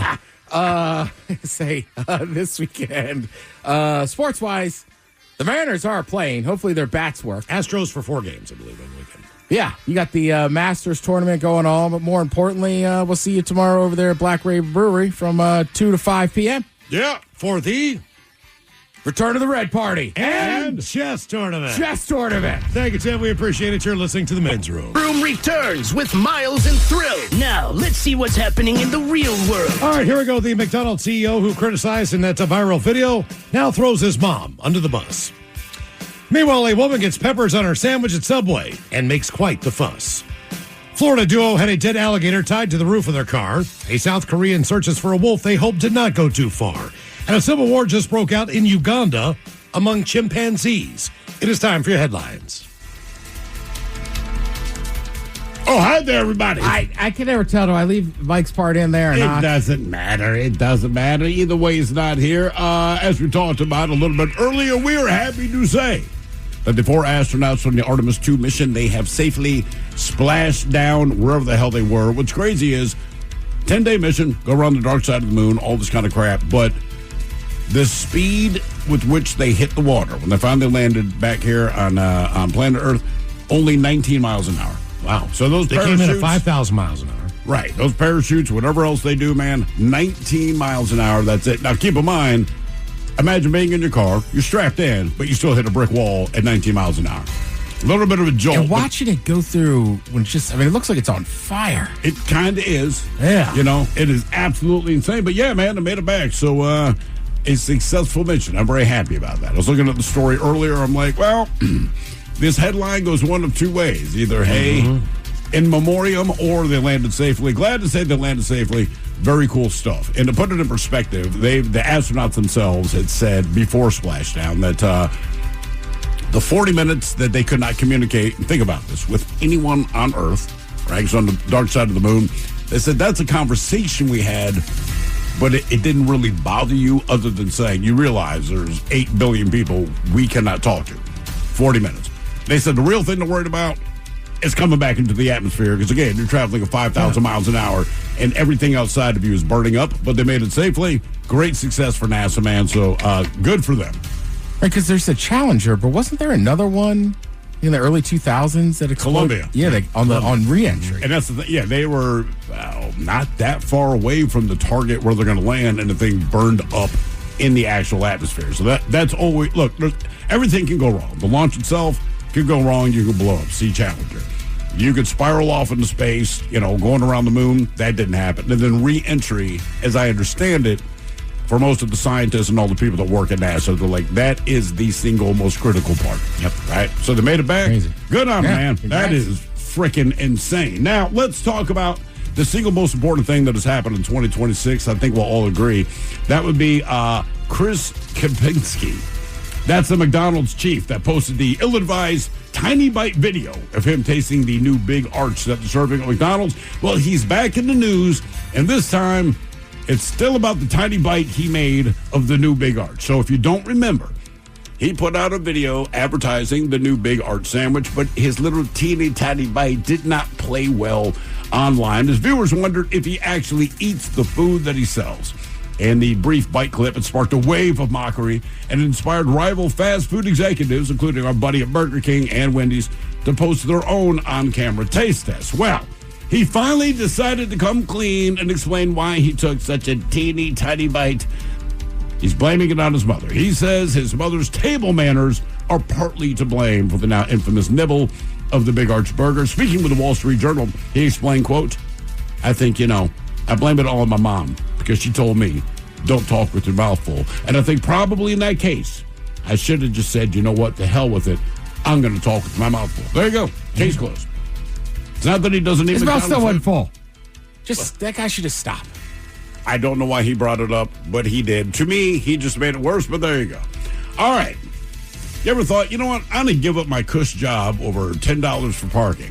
No? Well, the judge right here in Washington State, he's been removed from the bench after he forged a document to get a $10 parking break. So the state Supreme Court, they booted the pro-term judge when David Razuma over the incident. Now, Razuma, he created a letter that bore an official seal and another judge's signature stamp used without permission and handed it to a parking attendant. Because you see, as a pro-term judge, he's not entitled to the $10 break off the usual $30 parking fee that's granted to King County employees at the county court.